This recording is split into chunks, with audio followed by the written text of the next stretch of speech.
Go Blue, everyone. Ongoing, the developments of the Michigan coaching search, a major departure from the search, and a lot more. It's all coming up next on Michigan Wolverines Live.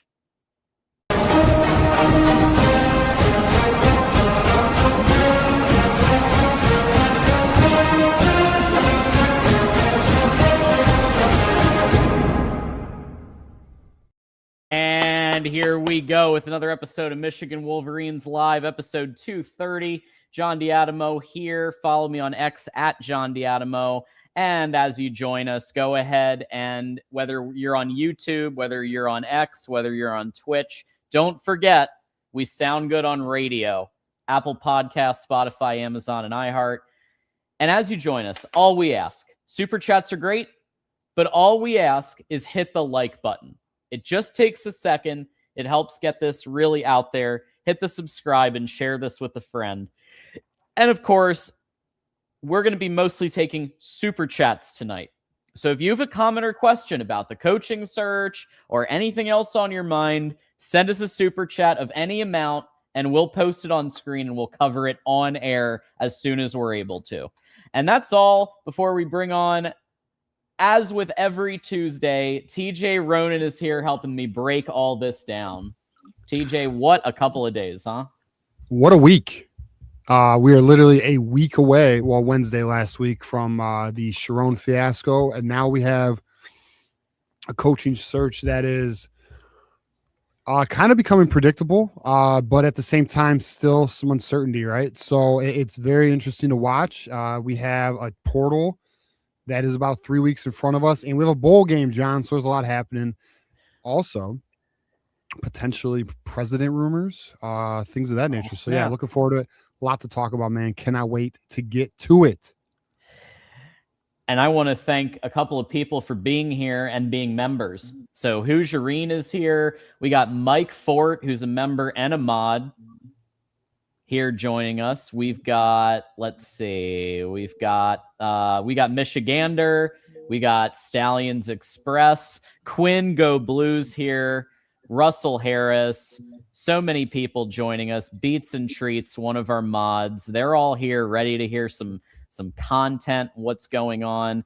Lance is here, Moose in the house. So lots of folks here.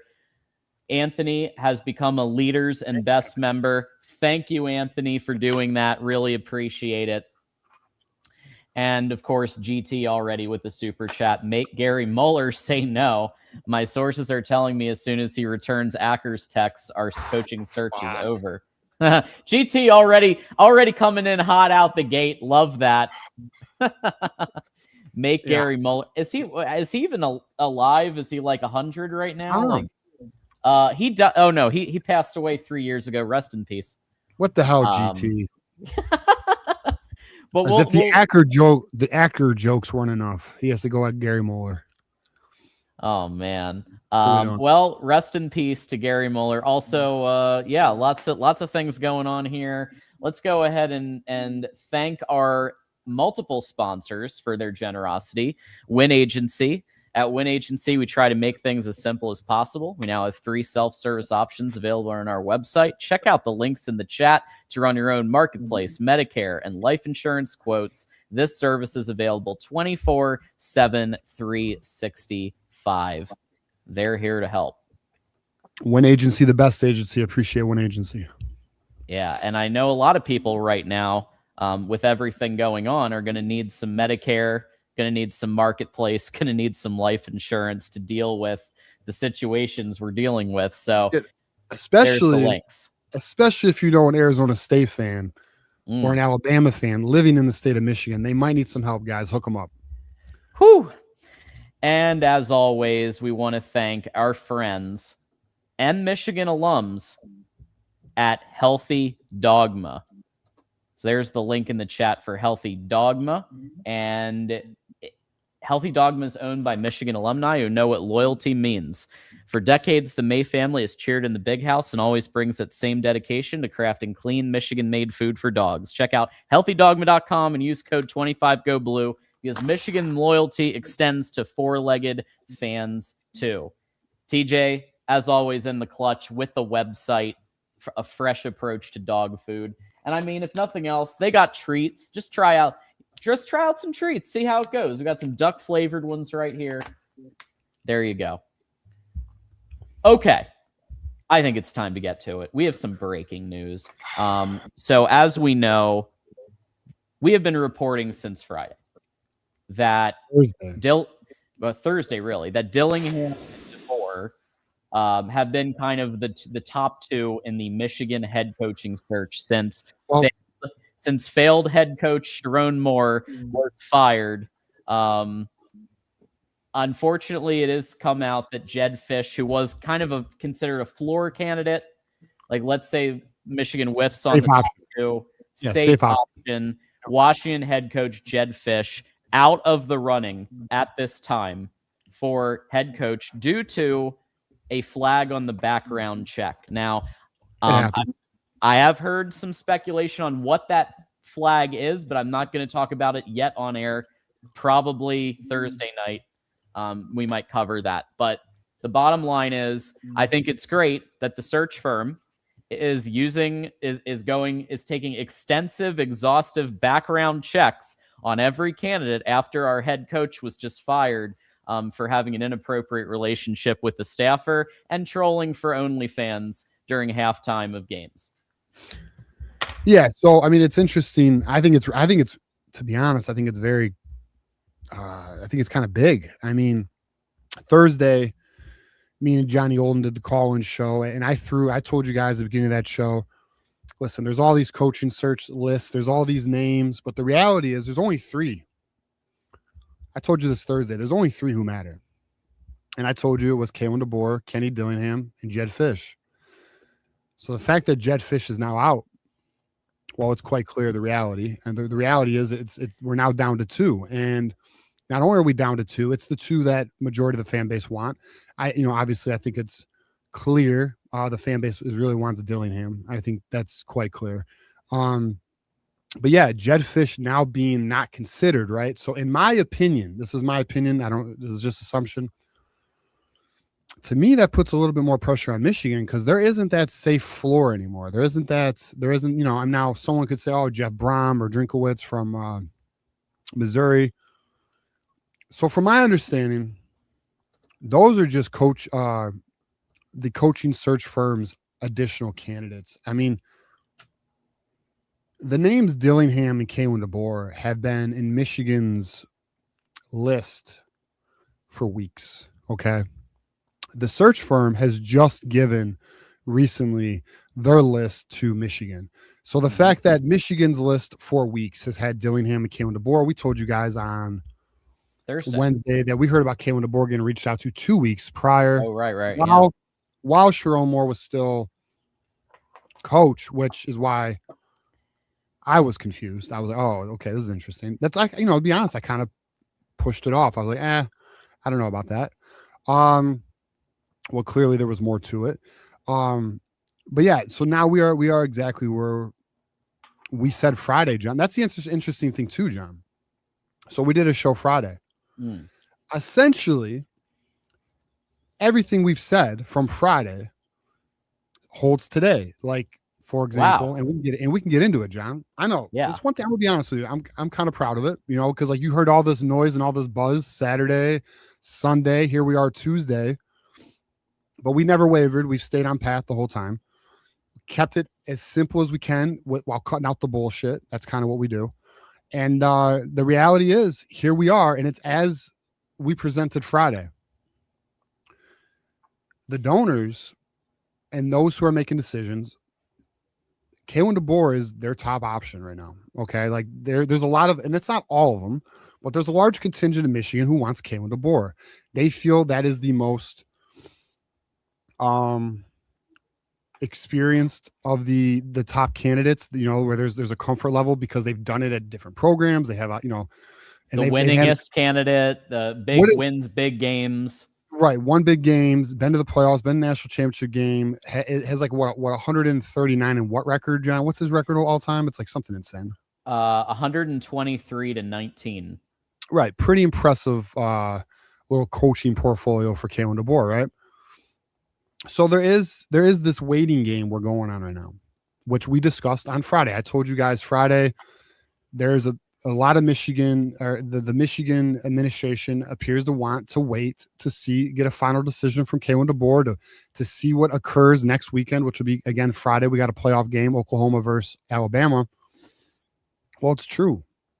Nothing we said to you was not on path. Everything we told you guys was on path, and it's where we are. Now, here's what I will say, though. Yeah. I think there's more in the Michigan circles that are really liking Dillingham. I think Dillingham, I think it's very clear where we are in this search, which is a top 2. I think DeBoer still does have the upper hand, if you will, with Michigan willing to prolong its process to get a conclusion from him. But I do think it's interesting. I think Dillingham is gaining some momentum in the Michigan circles. But I'll tell you right now, at this time, John, I can't tell you whether it's DeBoer or if it's Dillingham, because they both appear to be at the top of the food list, or at the top of the food chain. And it just seems like this weekend is going to be the culmination of the coaching process. We should have a far clearer picture next weekend. John, what's your thoughts on it? Or by this weekend? I need to remind everybody that what's happening right now is 4D chess being played. So when you hear that Arizona State is working on an extension for Dillingham, when you hear that Kalen DeBoer says he's not interested in the Michigan job, let's be very clear that this is handled by agents. Dude. Yes. And agents are talking to the Michigan administration and search firm. They are talking actively. So you think Sexton isn't angling to get every single dollar he can for Kalen DeBoer, even if he stays at Alabama? You're crazy. Sexton is trying to get every penny to try to make DeBoer the highest paid head coach in college football. That's his goal. I am so glad you brought this up, because I really wanted to hit on this, but completely forgot. Okay. Let's talk about these, because I just saw one of our loyal viewers said, DeBoer said he's not coming. DeBoer said he's never spoke to Michigan. Okay. Guys, understand, words mean fucking nothing. Okay? Especially in business. All that matters in business is actions and contracts. I'm going to tell you that right now. Even the employer you work for, let's just make that also clear. Many of you have worked for somebody who fucking lied their ass off to you. You know it. I'm letting you know this right now. When it comes to this coaching candidacy shit, it's all handled by the search firm, the administration, the agents. It gives the coaches plausible deniability to say, hey, I've never spoken. Listen, they're aware. If anyone's had a headhunter work for them or any type of hiring service or anything, whether you have your own talent agent, whatever, you know, they handle the business. You're given in the loop of what's going on. They get your take. Well, what do you prefer? Do you want this, da, da, da? And then they're the one giving the feedback to the to the employer. And that's what's happening. And like I told you, 2 weeks prior to Sharon being fired, we heard about DeBoer getting reached out to because his agent got contacted. That's how this works. So please understand, the little interview we took 2 days ago from Kenny Dillingham, where like the Arizona State fans, which we'll get into, were like, oh, see, he's not leaving. Not how this fucking works, boys. Do not be a new bitch. Okay, understand the game. Don't be a new bitch. Okay, because the reality is their words mean dick. Kalen DeBoer giving his little, I plan on coaching at Alabama. Boys, it means nothing. All their singular focuses right now is making sure their team stays focused on what's next, because here's the reality, and coaches are the best at this. Jim Harbaugh was great at this. You stay on task while allowing the rest to play out on the side, because it's out of your control. Like Kenny Dillingham right now, yes, he could give the best presentation or whatever's needed to the administration, but the reality is it's out of his control. Kalen DeBoer, there is a little more control. There is a little more I guess, leverage on his side because Michigan is waiting to find out what Kalen DeBoer has. But let me tell you right now, these contract extensions, they're not signed for a reason, boys. Okay, like let's just, guys, it's all like, this is why, and not to go down I promise we will not go down too far this road. But this is why so many people get caught in the political shit, because you're constantly buying the fucking word garbage. Stop. Okay, the same thing for coaching searches. It's bullshit. Okay, it's the game. You're being PR'd. Okay, yeah, it's all tactics and strategies to limit the flames, because they're feeling heat. Like they're feeling heat from their players. They're feeling heat from players' parents. They're feeling heat from their own coaching staffs. They don't want to answer these questions right now. They are just handling business as status quo while their agent handles the dirty work, so to say. That's what's happening, boys. This is business 101. This is fucking coaching 101. This is how this shit goes. It doesn't matter until you sign on the line that is dotted. And neither of these guys have signed on the line that is dotted for their contract extension. That means that most likely, and this is why I'm going to do a special post-game show this Friday for the Alabama OU game. It's the first time in the history of our channel we've done I'm going to do a post-game show for a game that Michigan isn't in. But the reason is, most likely, if Alabama loses, Kalen DeBoer is going to be Michigan's next head coach. If Alabama wins, I don't think that they're going to wait until the new year. I do believe they move on Dillingham immediately. Yeah. And I'm not going to speak definitively because I don't know, but I mean, that appears to be logical. Like the way you're looking at it, John, that appears to be the logical approach to this. I'm not listen, I'm not guaranteeing that outcome, whether it be either this or that. But here's what I think. Look, we know there's a lot of weight on this Alabama-Oklahoma game. We know this. There is a very strong belief that if Alabama loses this game, the leash for Kalen DeBoer next year is fucking short. And everybody knows that. Exactly. Okay. Now, if they win this game, then he gets a little more time to make a decision. The problem is Michigan's running out of time. Kenny Dillingham, as we told you guys last week, has expressed interest in this position. That's not wavered. And guess what? Who's one of the top two candidates? Kenny Dillingham. Never bullshitted you on that at all. That's what we heard early. It's what it is. So at the end of the day, there could come a point though where Michigan's like, you know what? Because like I mentioned a little earlier, there appears to be more of a supporting effort of Kenny Dillingham. Like now that the candidates are narrowing, they understand what's in front of them in terms of coaching options. I wonder, there's a part of me, this is just assumption, wondering like the rest of y'all. I wonder if Dillingham, if it's possible there's a resolution before Friday. I'm wondering if Michigan's like, you know what? I don't want to wait. Or maybe they are completely satisfied with waiting till the weekend. That's where we are right now. I think there's no harm. I don't think Dylan my evidence is about to come up in this 26-second clip. Yeah, I know. But I don't think there's any harm in waiting till Saturday and Sunday to lock it down. Before you actually, you know what, John?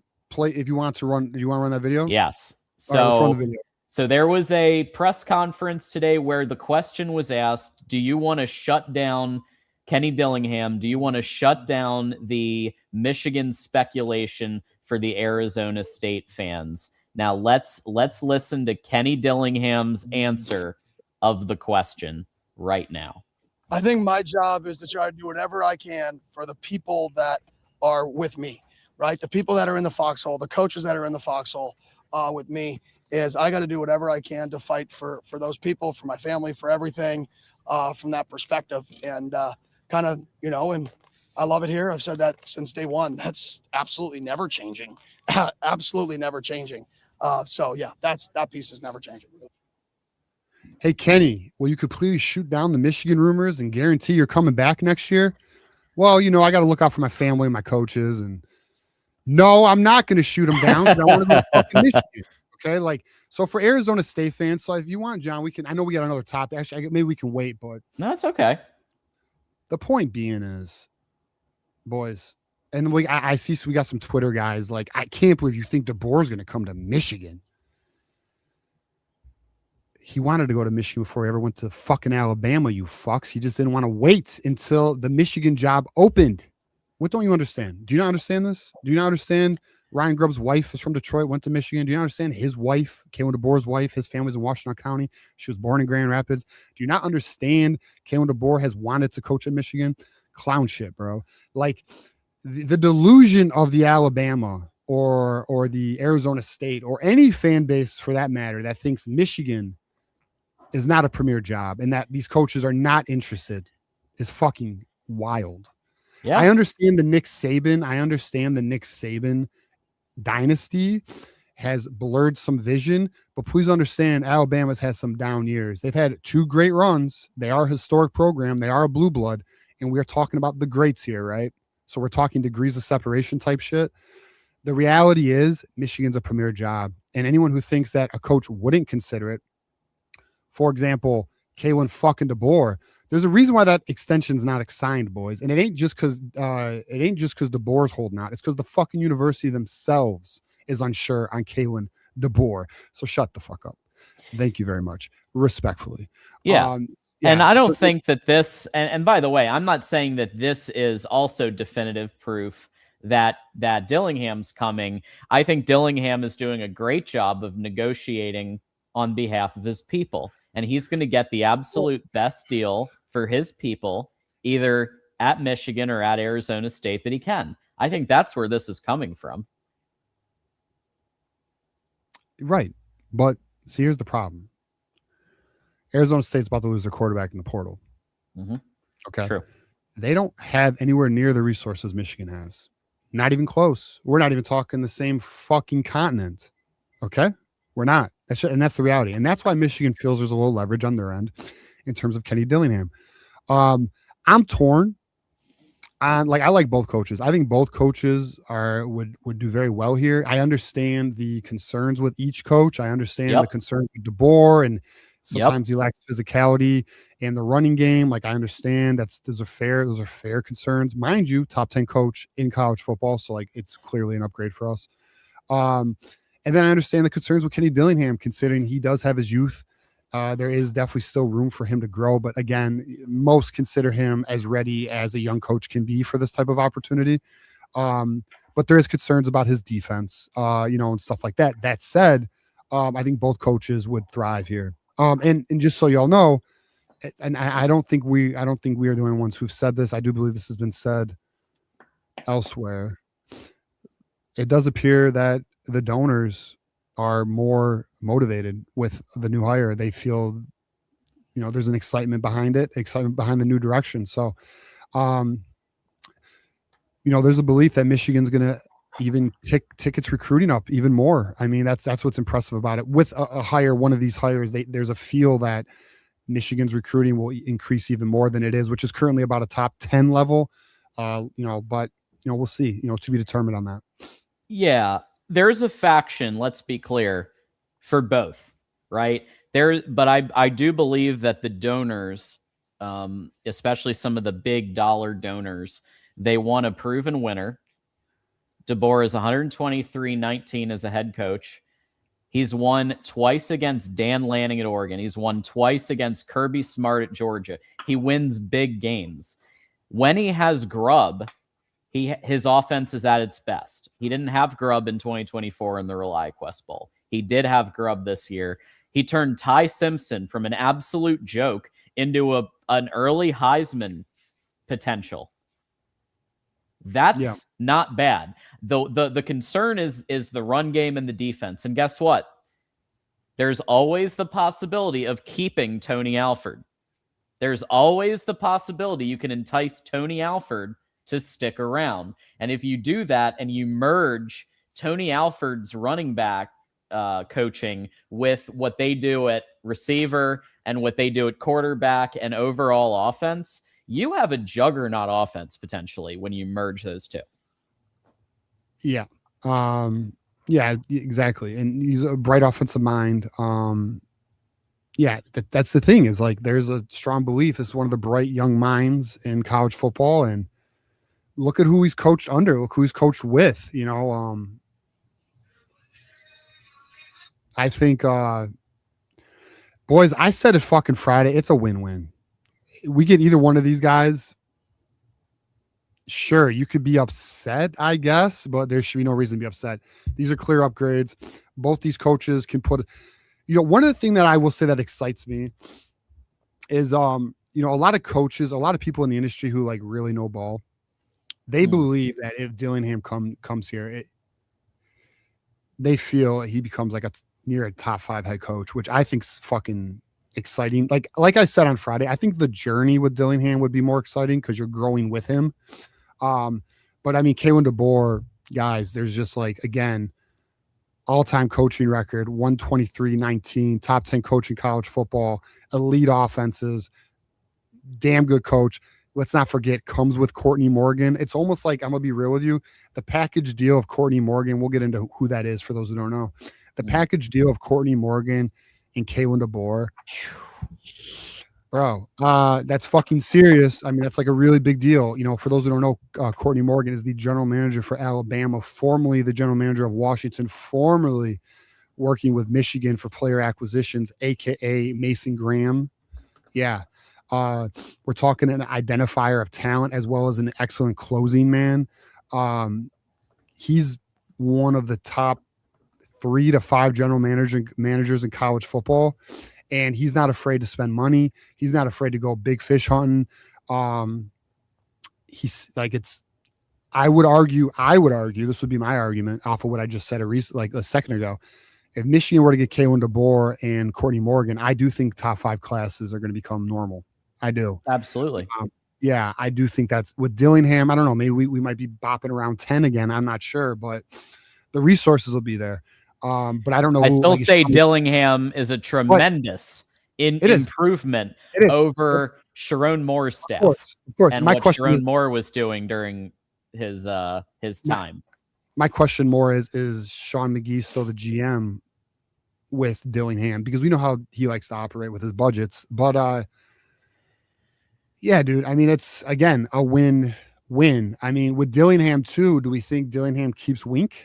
Or not Wink, I'm sorry, Chip Lindsey?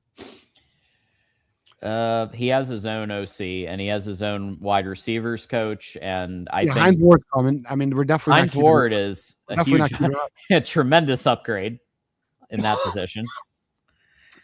Did Chip and I should have looked this up before, but did they cross paths at Auburn? Did Chip and Dillingham? Yeah. I'm not sure. Dillingham replaced Lindsey as the offensive coordinator at Auburn. Okay. Interesting. Okay. Very good. Yeah. So the bottom line is, folks, that this is ongoing. I do believe that a decision will come no earlier than I don't think it's going to come. I think that they'll see what happens in the game. And then they'll make their decision potentially Sunday, Monday. We get an announcement early next week. But we have to act fast. Why? Because January 2nd is the first day of the transfer portal, a 15-day time frame, and there's no spring portal. So this is it right here.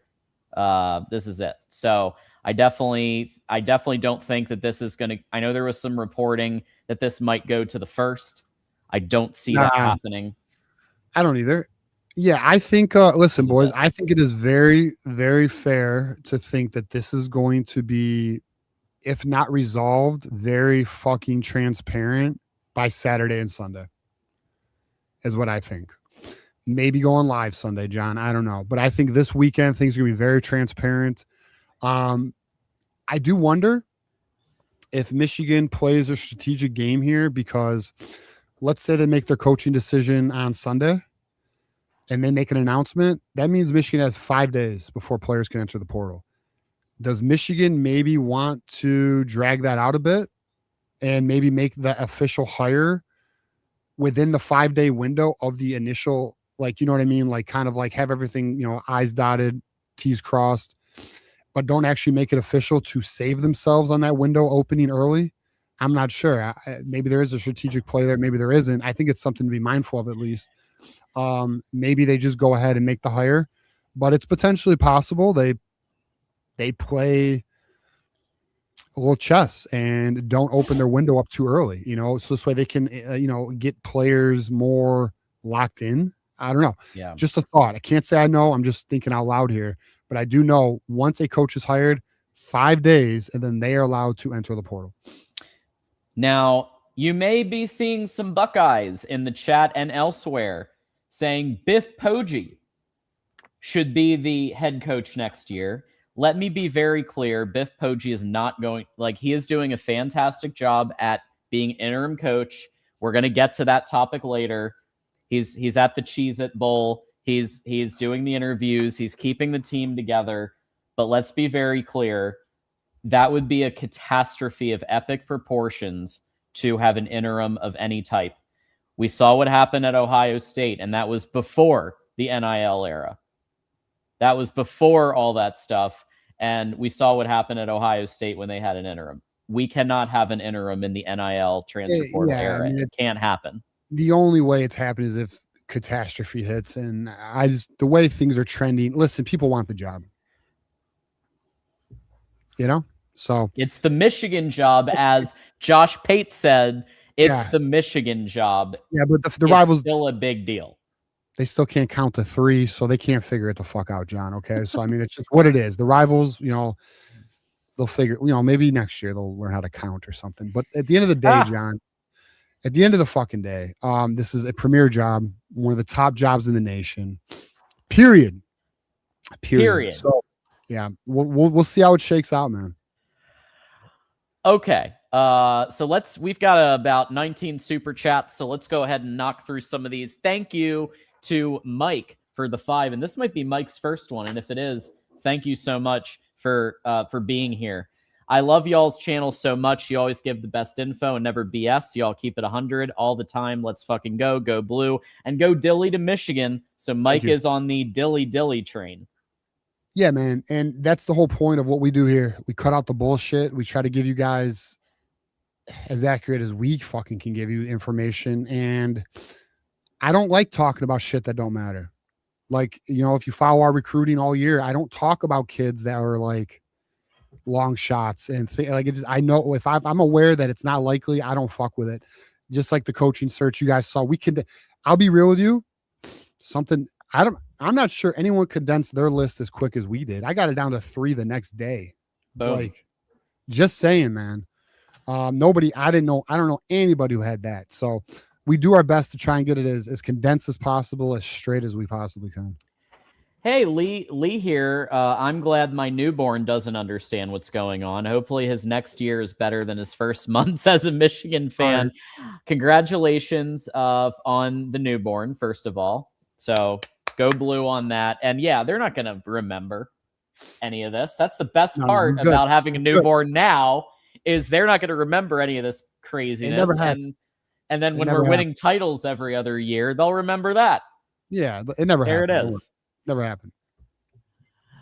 Cody's back as a member. So thank you, Cody, for coming back as a member. Really appreciate that. Bull with the 10, a very strong, powerful 10. I want to say something to all these dumbass Alabama fans who have 2 brain cells, which apparently is a lot of them. It's college football, and keep my man John out your mouth. We have a segment later, Bull, where I'm going to be highlighting some of my favorite trolls from my posts that went viral over the weekend. So that's coming up later. Thank you, Bull. Russell Harris is a YouTube member. Thank you for that.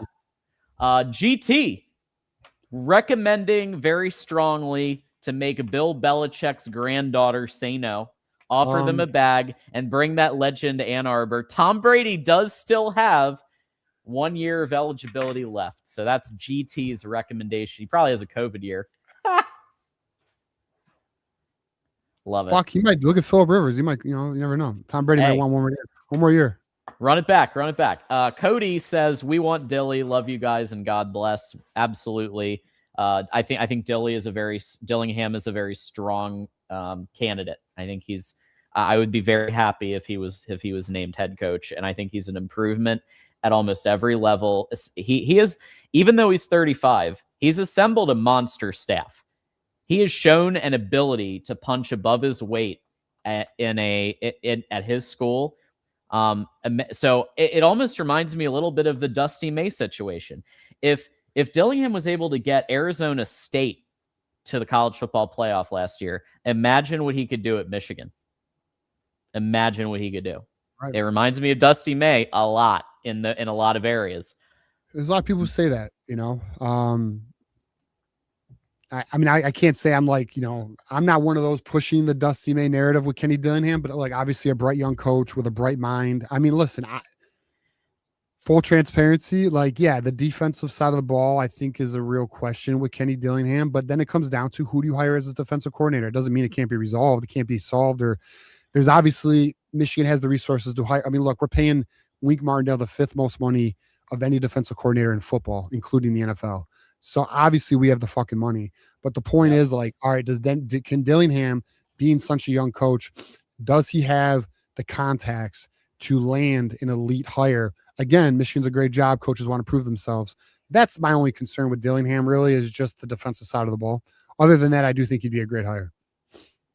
So Michigander here with the 5. Notice how Kenny didn't say he was staying when he asked to calm ASU fans in his press conference. Notice how he didn't sign I'm guessing he means the extension. This is poker, people. Yeah, it's right. Business. It's wild. I'm going to be honest. I'm going to be very honest. Over the weekend, I was surprised at the reaction to their fucking public statements. Very surprised. Like, holy shit, are we that gullible as a society? Can we not see through bullshit? Like, and that isn't just because some people in our fan base, we're out. What are we going to do now? We're fucked. Yeah. And then they don't understand how agents work. And I had, Bama fans of all types come at me for making a very basic statement. I wasn't saying DeBoer is going to be Michigan's head coach. All I was saying is just because DeBoer says publicly he's not interested, that means nothing. Nick Saban said he wasn't interested in Alabama the day before. But even that, you have the Arizona State fans who are like, we're safe now. Okay, if you say so, I guess. I don't know. It's sad to watch you fucking lie to yourself, but go for it. Whatever works for you, champ. And Michigander talking about, all these Twitter people, they don't know business, and they don't. And so I'm trying to give a business perspective from 11 years doing it. And I'm trying to offer that. And it's been interesting, the reaction. Hey, look, John, me and you've been in corporate, but besides that, have you not been a sports watcher? Have you not seen coaches lie all the fucking time over this contract shit? Have you not watched politics? Please tell me you don't trust your... No, I'm just kidding. When I go down those roads, but I'm just letting you know they're not, words and actions are two different animals, my people. If it's not Dilly, it's the wrong hire. That's where I am. So Ricky is all in on Dillingham. A lot of fans, I would argue the fan base is like 60-40 Dillingham. It could be higher. I don't know. But the fan base definitely wants Dillingham. Yeah, I think that maybe part of it is because he's not I think there's a perception that DeBoer is making Michigan wait. And there is. And I mean, he is. Right. Yeah, right. So that's part of it, I think. Courtney says, I don't want Dillingham. He's too young, and I don't want another potential good coach. I want a CEO, not a frat boy. DeBoer, Lee, and Fisch, their resumes are better. So if you missed the beginning of the show, Jed Fisch is officially out of the running due to a background check issue. So Jed Fisch is out of the running as of right now. That's what we reported at the beginning of the show.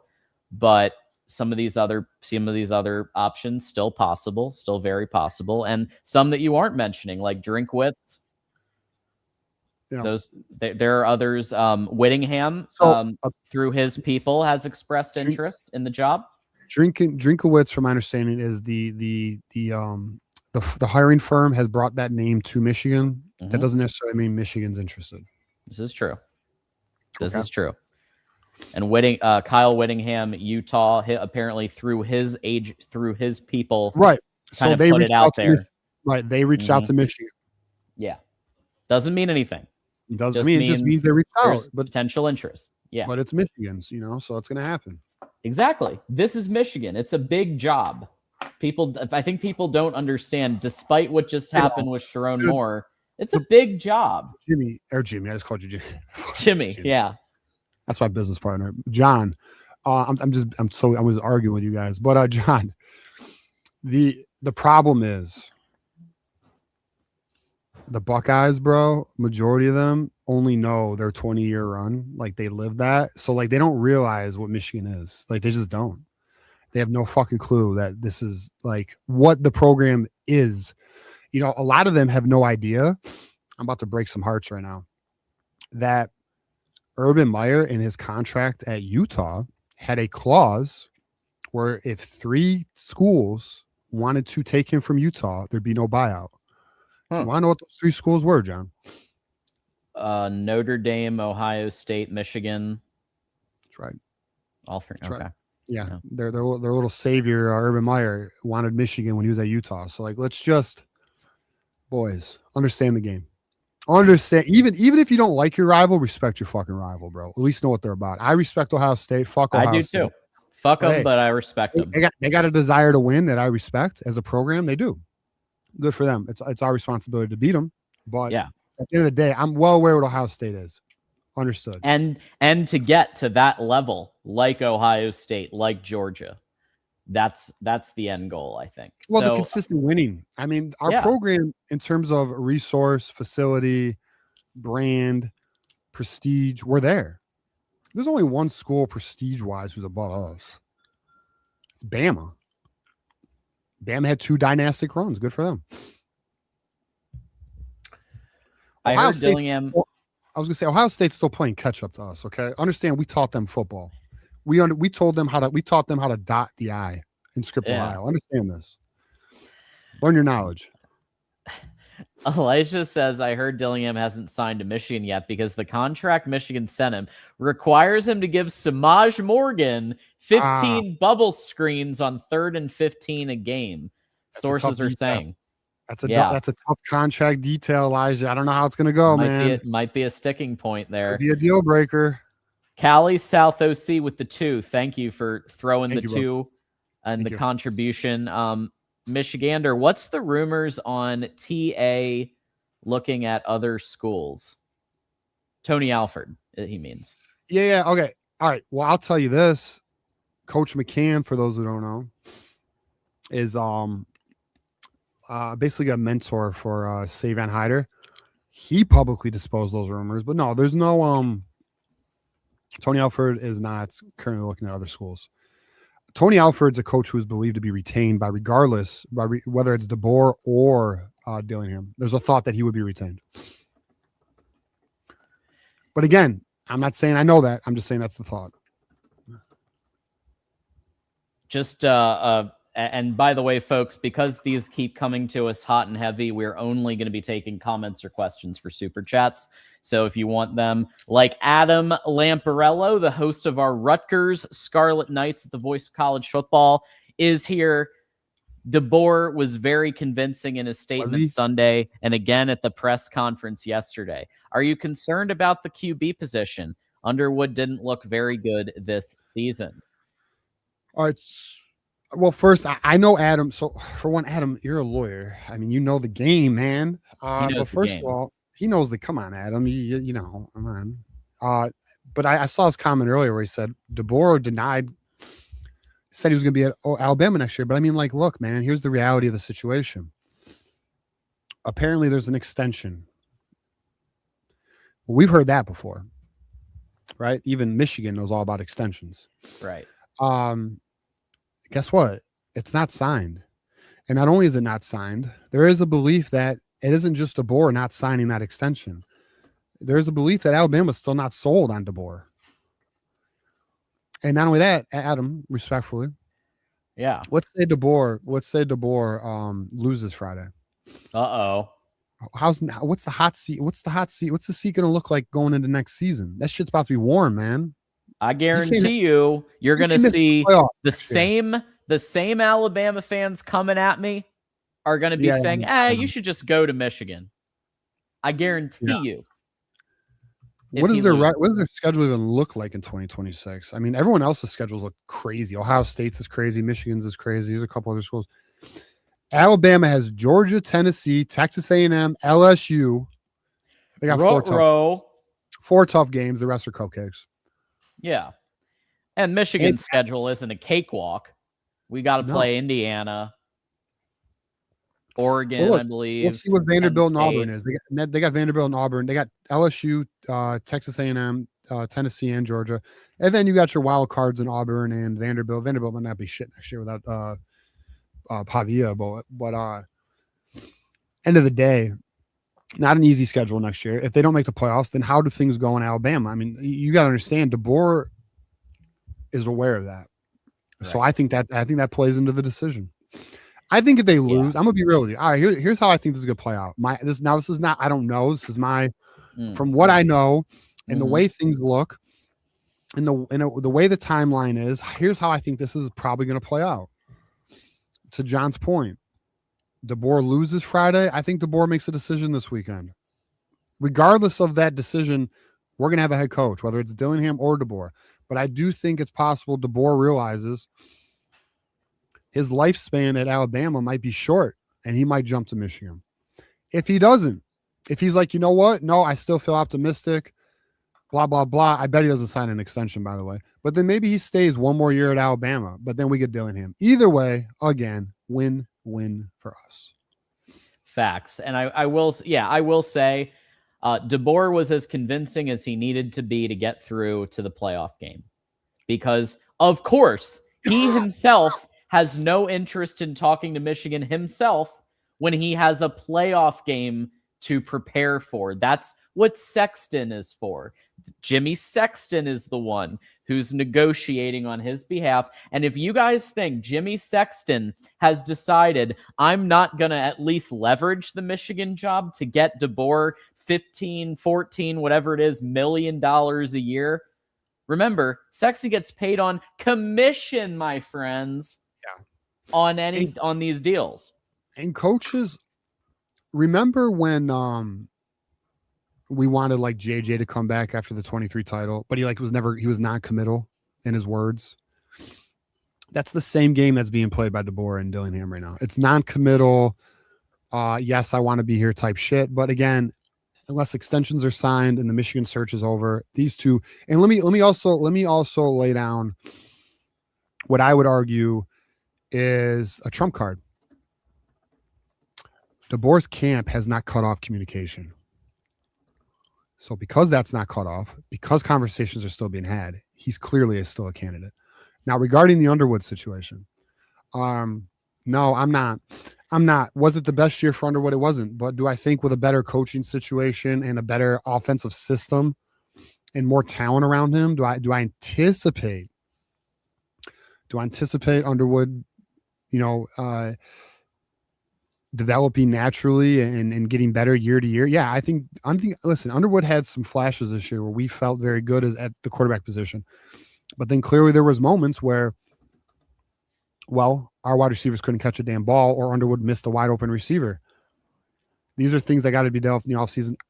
On a scale of 1 to 10, quarterback is like a freaking 3 or a 2 for me. Defensive line is my concern. Yeah, I'm with you there. And we're definitely going to, once the coach does get hired, get ready for a bunch of topics on what we need to fill, what we need to shore up in the portal, all of that will be coming. Players. Forgive me, Russell. I didn't have up the chat at the time. So let me give you a special shout out for becoming a Connor Stallions espionage member. Your name is already on the ticker right now.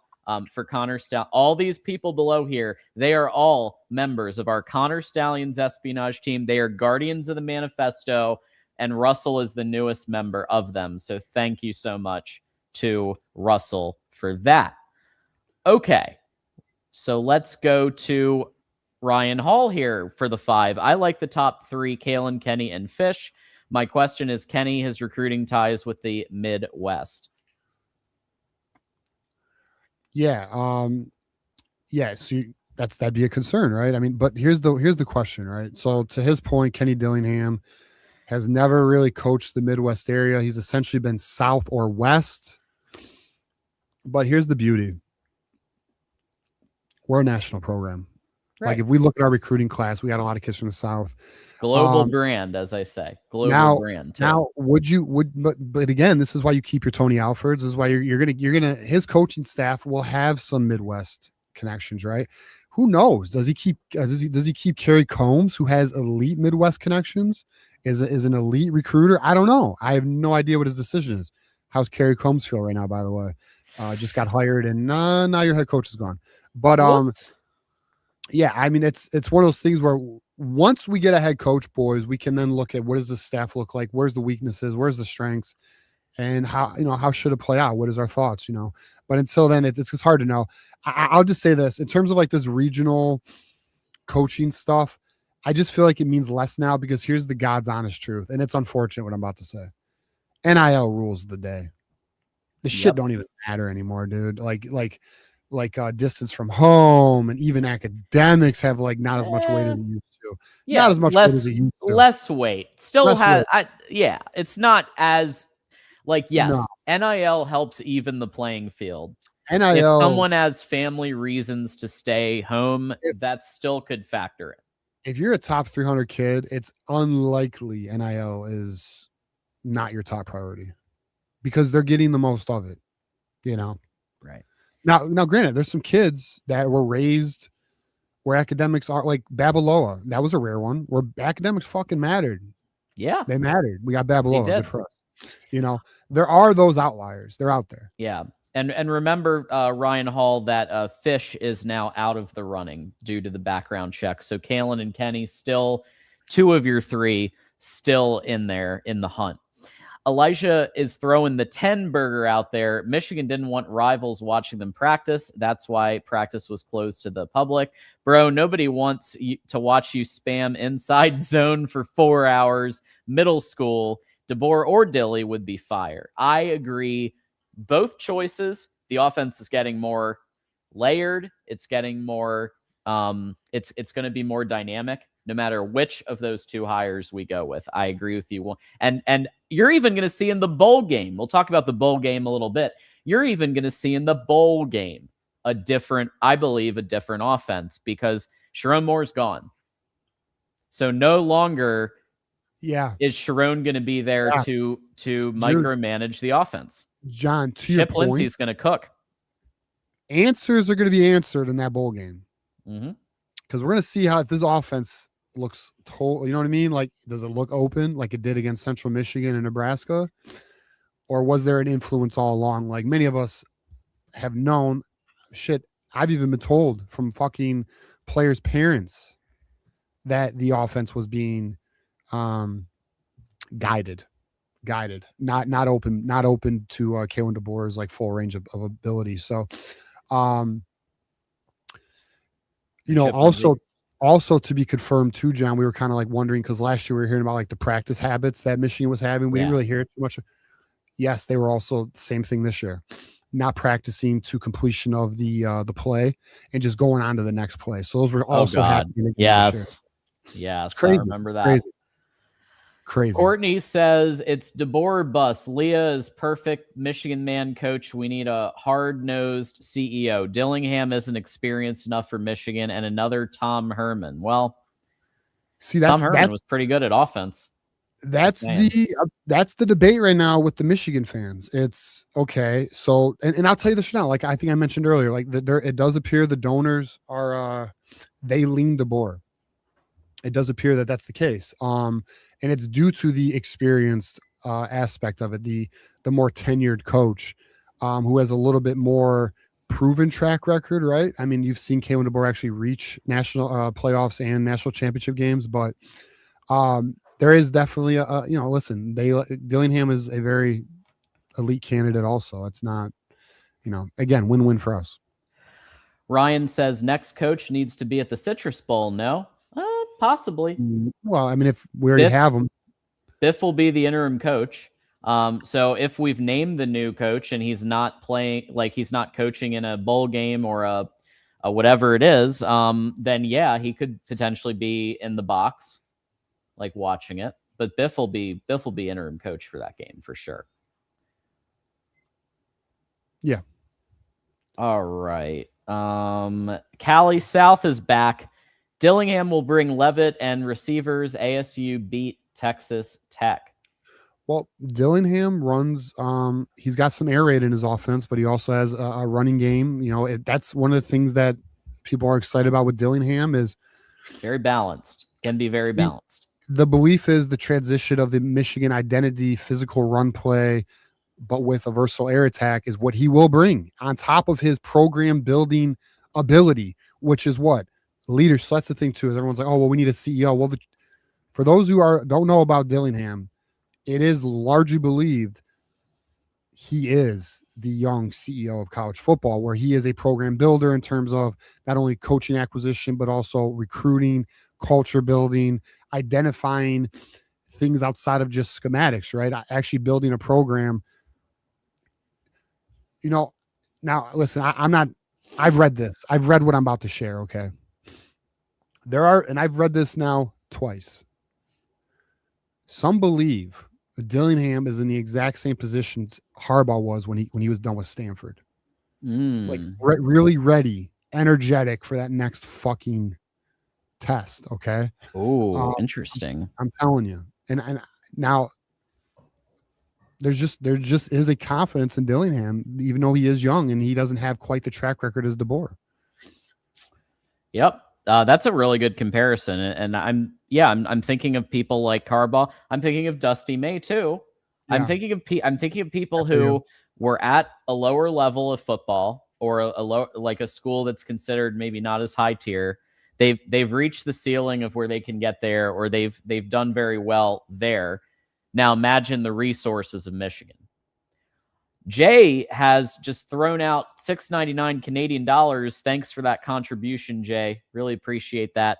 Michigander says Nick Saban once said he wasn't going to Alabama. Ding, ding. He said that the day before it was announced. How'd it go? Because his agent was negotiating. Okay. Crazy. I know. That's just terrible. Why would you lie like that? Terrible. Courtney says, like Big Boy said in the movie ATL, this is a grown man business. DeBoer or bust. Leah Whittingham or hell, Lincoln Riley. Nobody wants us with DeBoer.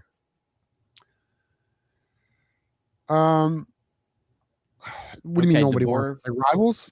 Maybe rivals. He's talking about like Ohio State would be scared to play us if we had DeBoer. Kind of thing. Yeah. Listen, I think rivals, it's so funny. It's so funny because I'll be honest with you. I sat back a lot this weekend because everything we fucking told y'all Thursday and Friday. I was like, all right, well, we did our job, you know? And I was watching the rivals, like when those like press releases came out about like Dillingham and what he said and what DeBoer, and they're all like, see, nobody wants the Michigan job. See, it's not as desirable. You guys are, bro, the rivals are so funny because they are so affected by their hatred that they can't see clearly. And it's so fucking funny to watch. Love this avatar and name Bearded Barbecue. Hey, I have a beard and I love barbecue, so I relate a lot to this guy. 2 questions. Is there a coach that the players would prefer over the other?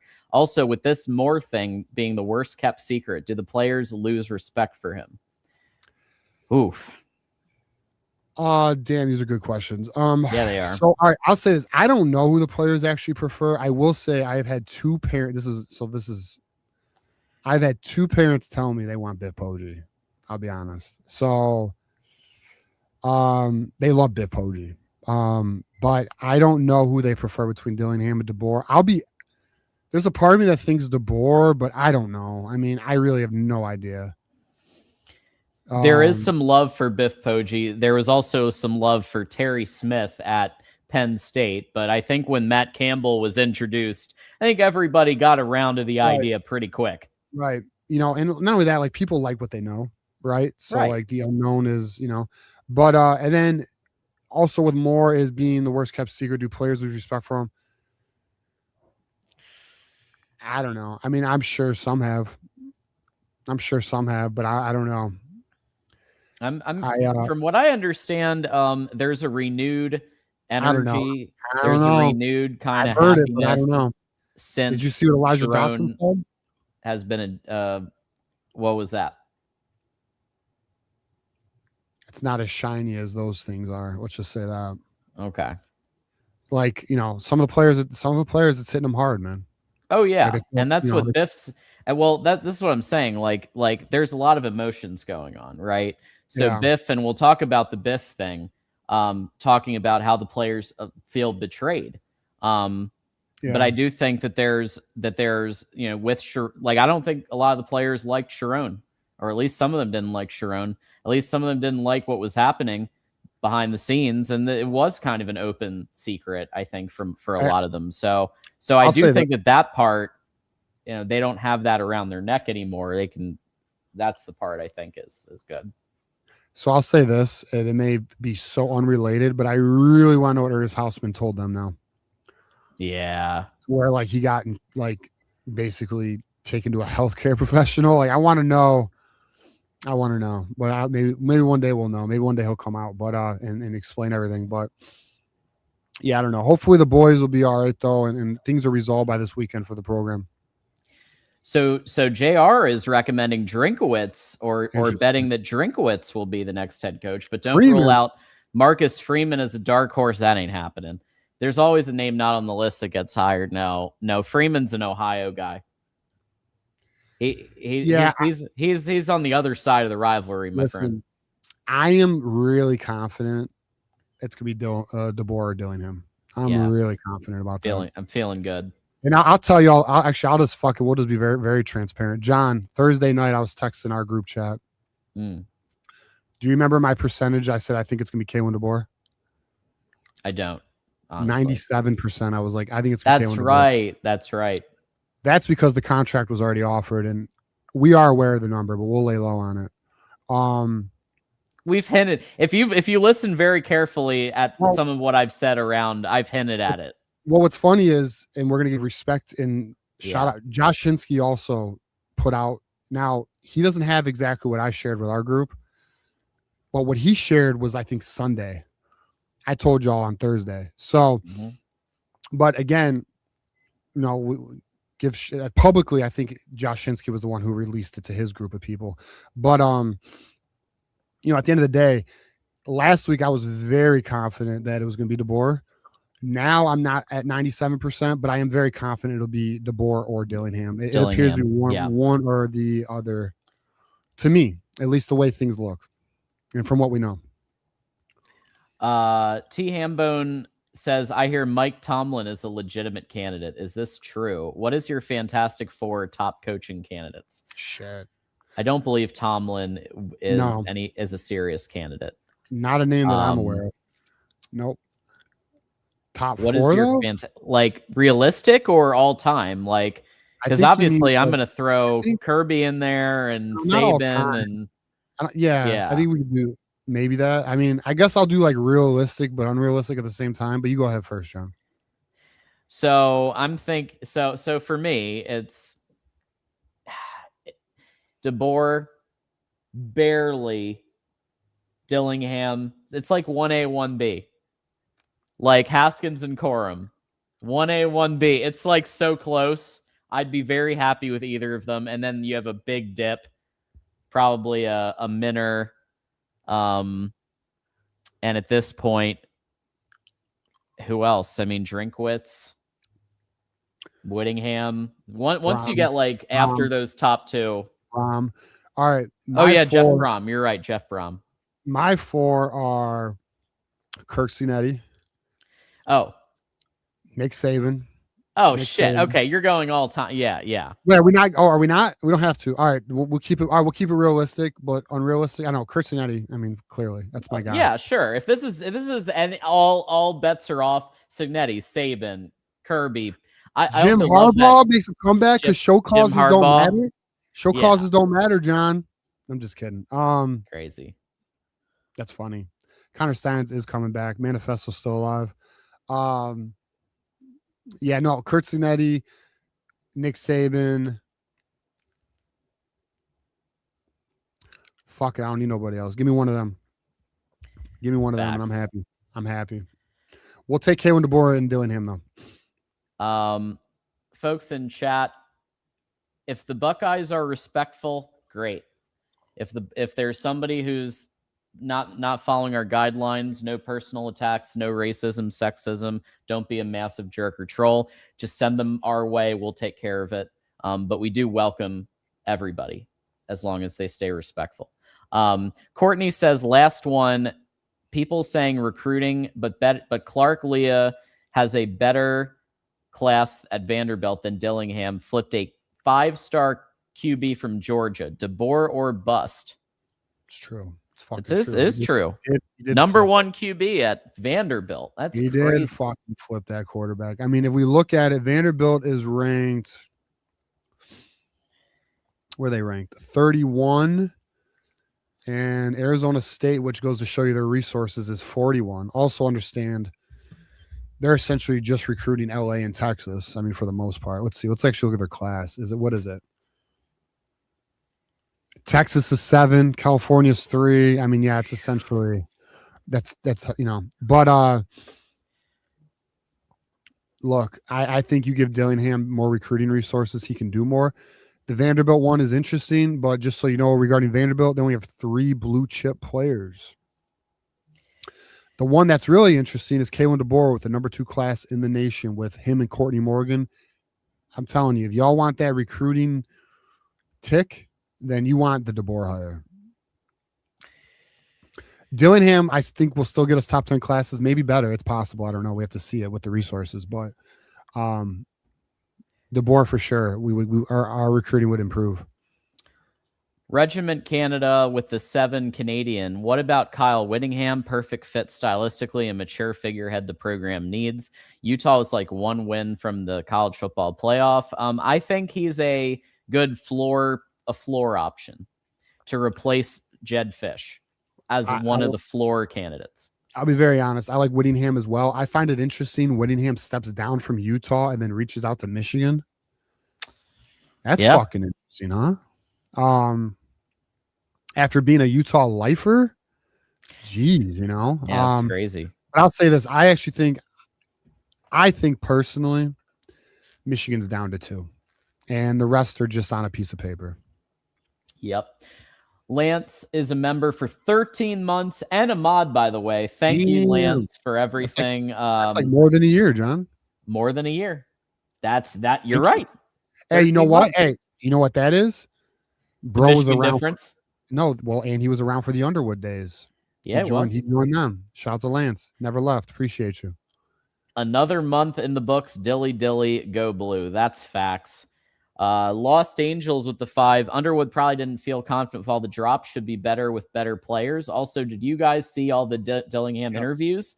Yep, we played one earlier. It was very interesting. I think it's not weird. I think it looks like a coach who is aware of what's going on, but he doesn't want, he still cares about the school. Show his cards. Yeah, and he doesn't want to be disrespectful, and it's got to suck. Like, imagine telling your wife, like, fuck, I got to do these interviews a day and lie to these people. Like, that's got to suck. Yeah. Hunter with the 5. What's up, guys? Watching again from the patrol car. Look out. Man. Whoop, whoop. That's the sound of the police. Please let us get Dilly. So he's on the team Dillingham train. Thank you, Hunter. 5 there. Callie, yeah. I was just going to say, the fucking Dilly movement would be epic, though. Like the T-shirts, everyone will just be walking around Ann Arbor saying Dilly. Fucking the rivals will be pulling their hair out. It sounds like a very good fucking time, dude. I'm kind of for it for that reason alone. The Dilly movement would be insane. Yeah, it would be crazy. Cali South OC with the 10. Dillingham wants his coaches paid after watching ASU game against Texas and Texas Tech. Yes. I've seen enough. Yeah, Dillingham is looking after his people. He's looking after his coaches. He literally said exactly that. I think it's my job to try to do whatever I can for the people that are with me. That's what he said. Yeah. So you nailed it. I think it's quite clear. I think, I understand some don't like to assume things, right? But I don't think it's even assuming. If you understand the situation and you can read not only the body language, but the way the words are said, it's actually pretty clear in my opinion.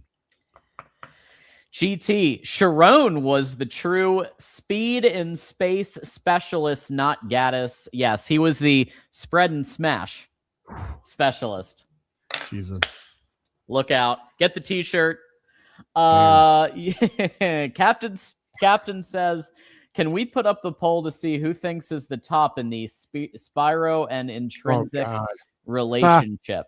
Well, right now we have a poll. 69% of our audience, 69, nice, is voting for Dillingham as their choice for head coach. It's funny. I said 60-40. It's looking like it might be 70-30, bro. I'm telling you, the fan base wants Dillingham. It is so interesting. I'm like, even though I do lean DeBoer, I kind of just like, fuck it, let's go Dillingham. It's just gonna be a lot more fun. Like, we're gonna have a great time. Fucking young coach with a lot of energy. Fuck it. Like, let's ride. Even though there will be, I do think with Dillingham, there'd be more growing pains with a younger coach like that, but nothing like Sharon. I assure you Dillingham can call a timeout.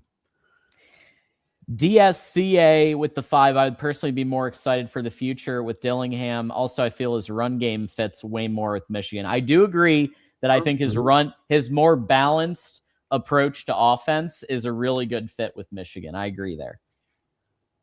Nope. Lee says, what were the rumors that Ellison's were pulling NIL funds? Bro.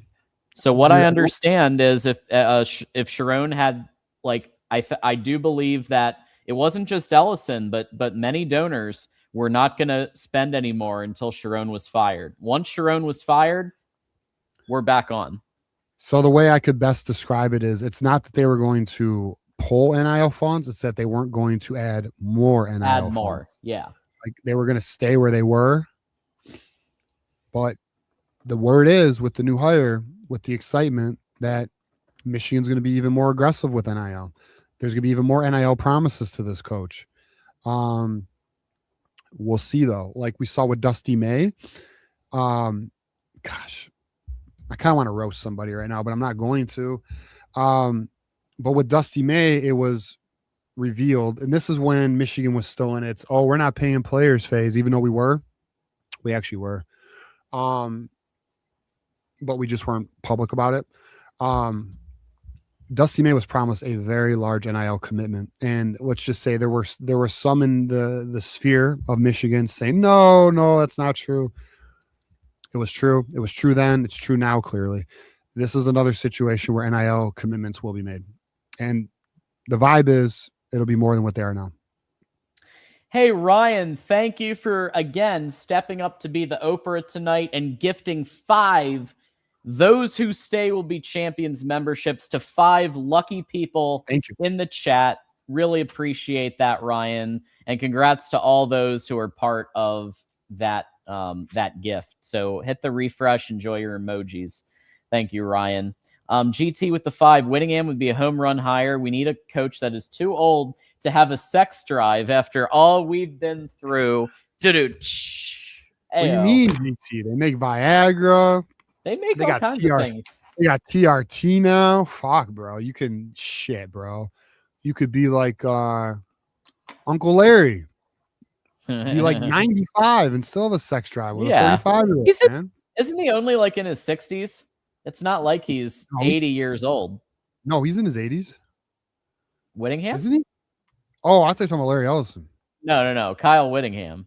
Yeah, Larry's 81, man. Yeah. Shit's working good for Larry. Whittingham is 60 something, I know. He is 66. Yeah. He's only 15 years younger than Uncle Larry, man. That's all good. Michigander, Mish don't need a buddy, need a head coach. No on Biff. Yeah, no more buddies. Right. Time to get somebody who's going to lay down the law. And we don't clap unless we're winning, just like Harbaugh did. We don't laugh and clap unless we're winning. I think Dillingham sets that culture everybody wants back. Detroit, yeah, I agree with you. Detroit Mike, hate to think it, but what is the plan if we lose these top 2 candidates? Yeah. That's when we go to people like Drinkwitz, we go to people like Minner, we go to people like Whittingham. Well, the very first thing is we have to fend off the fucking rivals because they're gonna be on our ass like fucking they're gonna be insufferable. Flies on honey, bro. And and then I don't know. I do not. Well, I'll say this. I think Jesse Mentor maybe. That's actually one I like that is being discussed. And then it might go to the Brahm and the Drinkowitzes of the world. But let's just see. We'll cross that bridge when we get there. If we get there. Hopefully, we do not get there. I really think we would. I really think Dillingham's the floor, boys. I feel like we're gonna get him. Hockey Kid with the 20 burger. Oh shit. Woo! TJ, to be fair, Michigan fans would do the exact same shit to Ohio State fans. It's our job to give each other shit at every opportunity. Of course, we're going to troll during a coaching search. Really enjoying the show as a Buckeye. We have a lot of we call them reasonable Buckeyes that watch the show. To be honest, a lot of Buckeyes like our show, and it's appreciated. Listen, we're here to talk ball. I know one of the reasons Buckeyes like watching our show is because we don't fucking lie to even our own audience, so they at least know what's going on with our program. So yeah, we'll keep bringing it, man. You're always welcome here. You know that. Yeah, thank you, Hockey Kid. Thank you for the 20. iFresh says, do you think the recent shit with Regents affects the hunt for a coach? And what does the fallout look like? Yeah. I'll say this. It's not ideal. I'll tell you that. And not only is it not ideal, like, I'll be real. I don't think it's known what you're talking about right now. I don't think a lot of people have any idea what you're referring to. I think some within our fan base are aware, right? If you're on social media specifically. But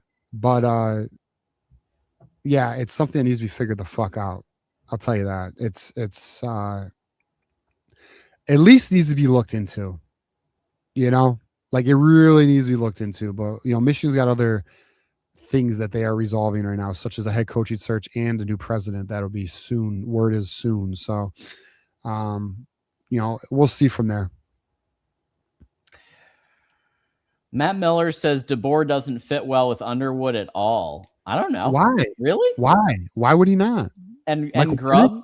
What about Grubb as offensive coordinator? I disagree, man. He's got one of the best offensive attacks. Yeah, I don't know about that. Moose, do you think beef pierogi would be a good biz? I think you mean, so I think he's asking about Biff. I'll check him.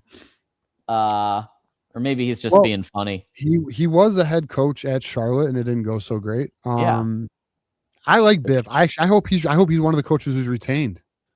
The Charlotte 49ers didn't go so well, but he would be great as an assistant. He would be great, again, to kind of be that player's coach as part of the part of it. But it's just he needs to be a piece of the puzzle, not the head. Just Drufus is asking about Joe Brady. I think Joe Brady is he doesn't have the head coaching experience, and we have candidates that have head coaching experience and have the staff to bring. I would put Joe Brady in the same category. All right, so I guess not really. Like, all right, as a candidate for me, I'd put him in the same category as Jesse Mentor, which is an elite coordinator on one side of the ball, right? So in theory, they might be ready to be a head coach at a program like this. That said, Jesse Mentor has been contacted by Michigan. Joe Brady, from my understanding, has not. So that's the difference. Ryan has been a member for 12, count them, 12 months. Damn. That's what I'm talking about. That's Go Blue right there. So that's a Wolverine Nation. And speaking of that, 16 months of membership, our buddy Blue Wolverine is here. 16 months of membership. Woo! So great to see Well, Blue. Blue Wolverine is always welcome here. Welcome. Let's make that also very clear. Always welcome. And thank you for being here for 16 months as a member. Lurch Meat. Oh, that avatar, man. That avatar goes hard. Look at that. That's probably is that a Buckeye with the 5? Until the house is cleaned out, them big names aren't coming. That looks like a Buckeye to me. We're just gonna leave it there. That's a good one though. That's a DZ with the 5. Leo was 2-10 the season before Pavi arrived. It would be a huge risk with him. I agree. I concur, bro. I That's agree. why he's never been on my radar for that exact reason. I don't have confidence in that. Yeah. I don't. He's not on my list anyway. All right. So just like many others have today, definitely consider becoming a member. $2.99 or up. You have the link pinned in the chat. Really easy to become a member, and multiple already have. Before we get to the rest of our topics, we're going to give our sponsors a little bit more love. So thanks again to Win Agency for everything that you do. At Win Agency, we try to make things as simple as possible. We now have 3 self-service options available on our website. Check out the links in the chat to run your own Medicare, Marketplace, life insurance quotes. This service is available 24/7, 365. And, of course, Healthy Dogma in the house. So every Michigan fan knows the feeling of family. And for many of us, that includes our dogs. Healthy Dogma believes in feeding them like family with ingredients you'd find in your own kitchen. Order at healthydogma.com. Use code 25GoBlue to save 25% off. And look at all of those products up there. They were featured in all these different outlets too. Look at this. They are making the rounds. Best emerging pet brand in USA of 2025. Christmas is coming. I'm sure your dogs would like a healthy treat. Healthy Dogma is the place for you. 25GoBlue for 25% off. Let's support our Michigan friends and alumni at healthydogma.com. Do want to give a shout out because we have the player, the father of a player who's here with us right now, which is Kaoki is in the house. So you are always welcome here, Kaoki, at any time. And you can always catch the earlier part of the show on podcast or video or whatever, but we're just glad you're here with us. So appreciate you. And all the players and all the families who listen to our show. It's very appreciated. Yeah. And very cool. So with that said, there is some word that Warde Manuel, after currently the athletic department of Michigan is under a law firm investigation. So there's a law firm that was hired to conduct a thorough investigation of the entire athletic department. What happened when with Sharon Moore? What happened when with other matters to basically determine who's to blame, but also to have the full set of facts, the full set of evidence of what's going on. But it is rumored, and we don't have this confirmed, but multiple sources that I trust, that Warde Manuel may very well be out after this investigation concludes. What that means for who the next AD may be, I think we're a little premature on that, but just know that Warde Manuel, for people who think Warde Manuel's got another couple years, maybe not the case. I think he's gone. Yeah. I thought he was gone. I'll be honest with you, be very transparent. When we learned about his mismanagement of the firing of Sharon Moore, given the apparent known mental health issues that he was dealing with, which who really knows like the reality of that situation, but it was released. At least it was released. That's the game, by the way. I think that was a strategic move by administration to give themselves an out. I could be wrong on that. There is assumption on my end there. But that's how that shit's played. And Michigan operates that way as well, just so y'all know. But Yeah, I don't think he makes it. I think how this will play out is the firm's going to do their internal investigation, which they are. They're doing their own interviews and things of that nature. Once the firm concludes their investigation, and if things, show themselves, then yeah, I fully anticipate a new AD. There's just been too much of a track record with Ward. We all know majority of this fan base does not like Ward. There was a lot of things he mishandled. I will say, related, but not necessarily on path. The region shit that's coming out is, when you learn about how the Harbaugh shit was handled in terms of the extension,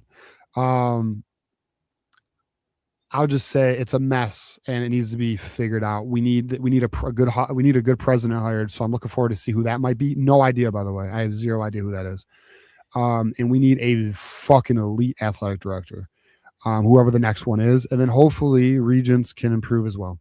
Because I think we do have I think there's room for change there as well. Just from some of the things that are coming out.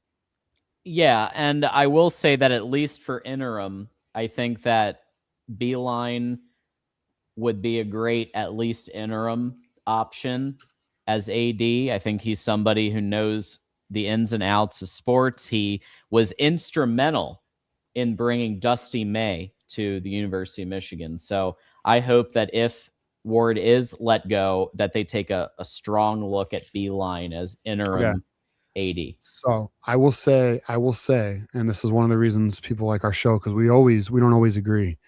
And I'll say this: your opinion, though, I would argue is a popular take amongst Michigan fans, because I've seen Michigan fans say this. I don't think it's the right hire. Okay. If we can now listen, do I think John Beilein loves Michigan? Of course, John Beilein fucking loves Michigan, but I don't think he has the right mindset for this era. Okay, there's a reason he went to the NBA. He didn't like it. And I don't think he's going to learn to like it. You know what I mean? I think he's very old school in his mentality, which is respectable and fair. He comes from that. That's what he knows, man. He don't like that dumb shit. He didn't like when Ziggy Brodakis and shit. Why do I keep forgetting his name every time I bring this up? Fuck. Not Isaiah Livers, the other one. What's his face? Went to the Golden State Warriors, then Washington Wizards. Whatever. Long story short, someone let me know in the fucking chat. They went to the NBA and he wanted them to return. That pissed them off, So it's that era. Like in this era, John, you have the portal more aggressive than ever. You have NIL, which is even more aggressive than it was, Yeah, Jordan Poole. Why do I always forget Jordan Poole, bro? What the fuck? What's wrong with me? Thank you. Appreciate it for it. And thank you, all the rest of my people. Thank you. Appreciate all y'all. Yeah. So like, I just don't think John Beilein, like to me, bro, you need a dog. You need somebody who understands the climate and is also innovative in the climate. Yeah. And that's fine. To me, that's like a 30-something-year-old, early 40s guy. I'm saying interim, to be clear. Okay. I'm saying interim for like a year while you conduct a national search to find the best athletic director. So I think we're both kind of saying similar like because the fact is they're not conducting a national. I don't think, unless there's a piece of evidence we don't know yet, I don't think they're conducting a national search for an AD at this moment. No, but Beeline would, I think, pick up the phone and do a couple of months to a year to get us through until we get the full hire that's going to take us through to the new era. I think that's fair. And no, I don't believe it. No, I mean, they have their hands are full with 2 other hirings right now. I don't anticipate the AD to be resolved. Listen, I think springtime is when you will learn more about it. February to about June, I think we'll learn more about this AD situation. Folks, if you haven't hit the like button yet, we strongly recommend it. It just takes a second and it's free. So if you haven't hit the like button yet, take a second, hit the like button, help bring even more. We have 17,000 people listening in through our various platforms, but hit the like button anyway, because it helps bring in even more into the show to learn about the insight and analysis. 13,000 on Twitter. Nuts. This is nuts. So here's what's going on with because there's actually a game that we still have to play. Believe it or not, you guys may have forgotten that there is actually a game coming up at the Cheez-It Citrus Bowl in Florida. So Biff Poggi and Steve Sarkisian over there at the Citrus Bowl taking questions. And of course, this was really Biff's first opportunity to address what's going on, talking about the fact that this has been a tumultuous time after the Sharon Moore situation. He said that the players, quite frankly, feel very betrayed. They felt disbelief, then anger, and we're trying to work through that.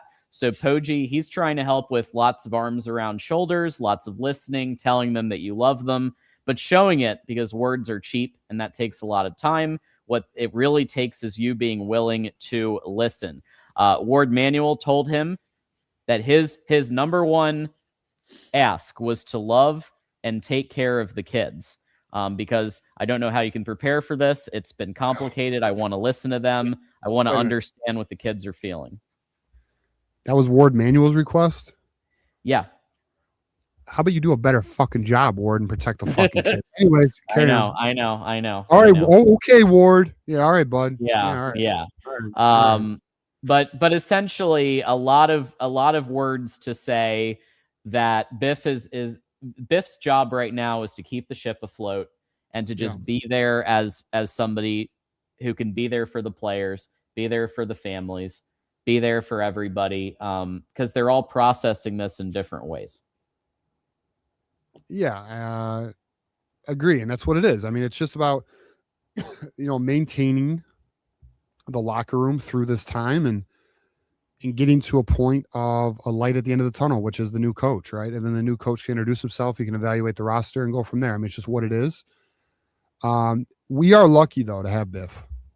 Not many schools have somebody on their staffs who is essentially like, he's ideal. He's already had 2 fucking runs as a interim head coach. So yeah. Yeah, it's about as ideal of a situation as we could ask for, all things considered, considering it was out of our control. But point being is, I think Michigan, again, all things considered, it's a fucked up situation. I think Michigan has it as well on the rails as they possibly can. The coaching search is moving forward. They have a good leader at the helm. Players' parents do love him. I know this, can confirm that. It's just about getting to the next destination, which is the next head coach of Michigan. Yeah, and I will say that I like that they're releasing a little bit of the practice tape here, and you're seeing Klein get some play, which I like seeing Klein get some play there. Obviously McCauley getting some play, which you'd want McCauley to get even more play. Given the fact that he's 6'5", right? He's a very tall guy. Which is what a great thing for a receiver, even if he's a converted quarterback. I'm feeling really good, TJ, about seeing a more open offense against Texas. And I'm somebody who's been, let's be honest, I have been very critical of the wide receiver coaching. I've been very critical of Sharon interfering in play calling. But what I'm seeing here is, at least they are practicing some shots of various ranges. And I think you're going to see they're going to just play like they got nothing to lose, because they got nothing to lose. I think that's to be expected. And that's one of the things I'm excited about this game is, one, obviously it's a great brand matchup. I think we all agree there is talent in this game. Look, Michigan's one of the youngest teams in the Big Ten, but there is a lot of youthful talent. I am excited to see what this team looks like without, and this is going to sound fucked up, but it is what it is, without Sharon around. Right. Quite honestly, I am excited to see what this team looks like without Sharon around. I want to see how the offense operates. I want to see how the players play, who steps up, who shines. So yeah, I think I'm excited.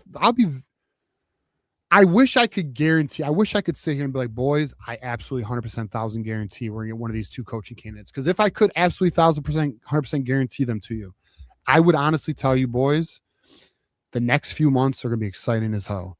We're gonna land the coach we want that's gonna take this program to the next level, at least playoff level. I think we could all agree that's likely. We have a portal ahead of us, which I would anticipate Michigan to be active in, and I mean in obtaining, not loss. Granted, it's possible we do lose some guys in the portal. That's obviously on the table. And then recruiting and the staffing hires and like just the overall outlook of this program, I believe by springtime is going to be high as fuck, dude. And you get Bryce another year 2, right? I mean, I think there's a lot to be excited about. I think there was a rain cloud over the situation that is now going the fuck away, bro. It is what it is. Now, we're still dealing with the repercussions of that rain cloud, that storm. We still got some fucking water on the ground, tree branches on the ground. We got some shit to clean up. But at the end of the day, I think brighter days are definitely ahead for Michigan football. I agree. And look, as somebody who had to dole out a lot of rain, I'm very it's nice to just feel a little bit of sunshine. And we've given it to you straight all along. Like, we've given it to you straight, how we're feeling, how we're processing it, what we're seeing on the field.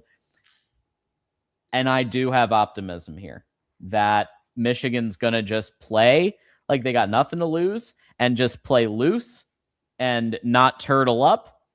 And that's I think what we could expect. The one unfortunate thing that we do have to report about what's been going on this week is that Jaden Davis has entered the transfer portal, which was expected.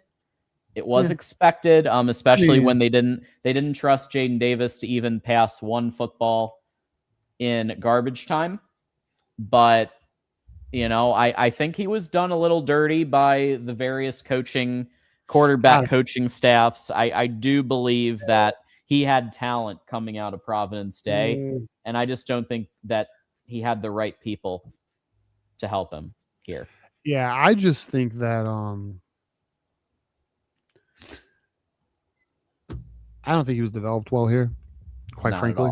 And I think well, I'll tell you this. You know who this might piss some people off, but just we're big here on you get your flowers when you're right type shit. Doesn't matter who the fuck it is. EJ Holland gets his credit on his evaluation of Jaden Davis because he was out on Jaden Davis from the beginning. And a lot of people gave him shit. So he will get some flowers for that. But look, man, I think Jaden Davis had talent. I just don't think he was given the best opportunity to develop. And it's unfortunate. It is what it is, though. Yeah. So again, it's he plans to, because obviously it's not till the portal will open January 2nd and run 15 days. But that is the reporting that he plans to enter the portal. And, I had high hopes. I was very, I hosted the Jaden Davis, The Decision watch party. I watched it. I watched like ESPN, but go on. Yeah. Yeah. And so, I had high hopes for Jaden Davis and for Channing Goodwin and the Providence Day squad that came in. And I just didn't think he had the right he wasn't developed properly. I think he can flourish at a different program, a fresh start. I think that'll be really good for him. Dude, like that is like the prime example of how wild college football is. Cause I remember turning on ESPN, even though felt like he was going to go to Michigan, but watching it, right, until they put the hat on, fuck, dude. And then to think how as big of a recruiting win as that was, and it meant nothing. Isn't that fucking wild? Like, college football is so wild, bro. And I know that's why some people take the approach of, I don't care what their rankings are. I'll see them on the field. Clearly. I mean, obviously that'd be one where that would hold true. But yeah, I mean, it's, I don't know. It's just, I don't know. I look, because, we follow recruiting really heavy here. I mean, I know it's been chill the last few months. I mean, clearly, I think we all know why. But it's interesting to see, like, for example, Ludwig. Or Bear McWhirter, who we had on the show. Yeah, Bear, friend of the program, Bear. Oh, you get excited about these wins, and they just, all right, they're gone. It's like shit, you know. I was emotionally invested in that, you know. But it's just wild. College football is so crazy, man. Indeed. Another thing that's crazy is people not understanding what I'm talking about when I make an X video, which happened to go a little viral. And all I was trying to say, thank you, Steve. All I was trying to say is just because a coach says publicly that they're not interested or they're not talking to people, talking to Michigan people, their agents are. I'm going to play the video, and then I have 3 awards to give for my favorite trolls. Because some people were mean-spirited, some were not. Some posts were funny, some were not. And I'm gonna give some flowers to some what I thought were creative trolls. Let the people know when you posted the video too. Yes. So the video was posted Sunday night, 6/15, December 14th, 2025. Hey, Wolverine Nation, John Diadamo here saying everything's fine. Kalen DeBoer is doing what every coach in his situation, aside from Lane Kiffin, would do. He has no interest in the Michigan job right now. Well, why do you think that is?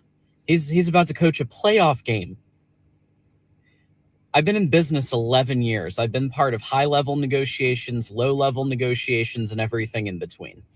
The last thing on earth that you want to do in negotiations is share your cards. His agent. They have agents, and they talk to the search firm and the administration. That's what's happening right now. I'm not saying Michigan is getting Kalen DeBoer. Let me be very clear. There are a lot of reasons why it may not be Kalen DeBoer. It may be Dillingham. It may be Minner. It may be FISCH. I think DeBoer and Dillingham are still the top choices. But others are being contacted as well. Drinkwitz's people are being contacted. This thing isn't locked by a long shot. But what I will say is anybody reading into this Kalen DeBoer statement and thinking that he's out of the running, until we get intelligence that he is actually out of the running and his agent has actually ejected them from the conversation, then he is still in the running. Yeah. So we'll just stop. I mean, that gives you the main point. Now, was anything unreasonable about that video, or was I just reminding people about how things work with agents? So when you I didn't know that video was going up, and I saw it went up, and I watched it. I was like, all right, I don't know what this is about to be. Like, I didn't know, your full context of the video. There was nothing you said in that video that was off fucking path. There was nothing you said in that video that was committal, like in terms of like, oh, DeBoer is going to be Michigan head coach. Like, you never gave a result guarantee on anything. You were just simply saying, look, here's the situation. Here's how it's playing out. Not to take, and you can hit on these, John. And these are the comments in the video. So there are 3 X posts that I thought it wasn't the usual stuff. He's fat. He sounds gay. What these stupid fucking posts that people said. But there were some really funny ones. So here's one. You look like you have 14 empty Mountain Dew bottles on your gaming desk. That one was funny. Specifically 14, not 15, not 13. It has to be 14 empty Mountain Dew bottles. So that one is my 3rd place. My 2nd place is someone actually drew me. That's cool. Thanks, Mike. Little bit of that going on. Everything is okay. I guess not. Very cool. Love that. Thank you for the. I don't think I have a lot of people who make drawings of me, so that definitely took it to the next level. Appreciate that. And then my favorite one is this. Imagine relying on this elf to give you information on a coaching search. I've been part of high-level negotiations as he makes a video in his Nissan Sentra. How about that? That's a ringing endorsement right there. Love it. It's a Honda Accord EXL, by the way, just for the record. Great car. Strong, high quality car. Yeah. But so there were some funny ones, and you got to have some fun with this, Bro. Dog. The people on X. It's the fucking internet, and it's full of like piranhas and fucking leeches and fucking individuals who don't leave their house. I mean, look, at the end of the day, that's the content game, right? You're gonna get a mixed bag of whatever. Listen, the reality is, even if you post the most truthful, honest, on target video you could fucking post, it's gonna rub someone the wrong way because it doesn't fit the outcome they want.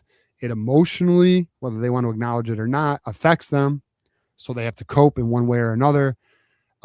There's nothing, I don't like, again, we talked about it earlier. I don't even fully understand it. To the Bama fans who think it is absolutely insane that DeBoer is even a candidate. No one said he's guaranteed lock coach. The fact is, Michigan has him number one on their fucking donors list. want him, and people want him in the program. I'm sorry if that hurts your fucking feelings, boys. Get the fuck over it. Ain't you boys supposed to be tough down in the South? Ain't you supposed to be some tough boys? Toughen the fuck up. You look like bitches, bro. Like, to be honest, your fan base is looking soft as fuck. You're starting to look like, you got some insecurity issues, okay? The reality is, let's just say hypothetically we took DeBoer from you. Promise you'll be fine. I could name 2 coaches who I think would be very interested in that job. Lane Kiffin and Sarkisian. All right, you'll be fine. So at the end of the day, relax. We're just reporting what the word is, where we're at, what the situation is giving, and that's it. And people get too much in their fucking emotions. You want to know another situation that was very similar to this, John? What's that? The Bryce Underwood situation. Oh, good call. When we were covering the Bryce Underwood situation, from the get, we were on it. Mm-hmm. And LSU fans were throwing a fit, bro. They were going off. They were throwing a fit so much, we did a receipt party. Do we need to do one of those again? Do I need to start keeping receipts? We do these every now and then because I'm going to tell you why. We're typically right. We're typically fucking right. And we do receipts. If DeBoer comes here, we should do a whole receipt show. Bro, we did a receipt. We might as well. Hey, do we want to start saving receipts? Because we've already done 2 of these fucking things. I mean, I got some shit bookmarked. You better believe it. I'm well aware one day we'll take an L at some point. I'm well aware that's likely to happen at some point. But we do our best to be right. I'll just tell you that right now. And typically we are. And we've been right about some major shit, bro. Underwood, fucking the hammer. We were on top of that shit for months. Mm-hmm. I won thousands of dollars over that fucking thing, dude. Fucking the and people know I was collecting bets on air, bro. What was the other one? Shit, the fucking mystery wide receiver Derek Meadows. We had that one for you. We had a bunch, bro. So this is just another one. We'll see where we are though. Dillingham, DeBoer. We'll see how it plays out.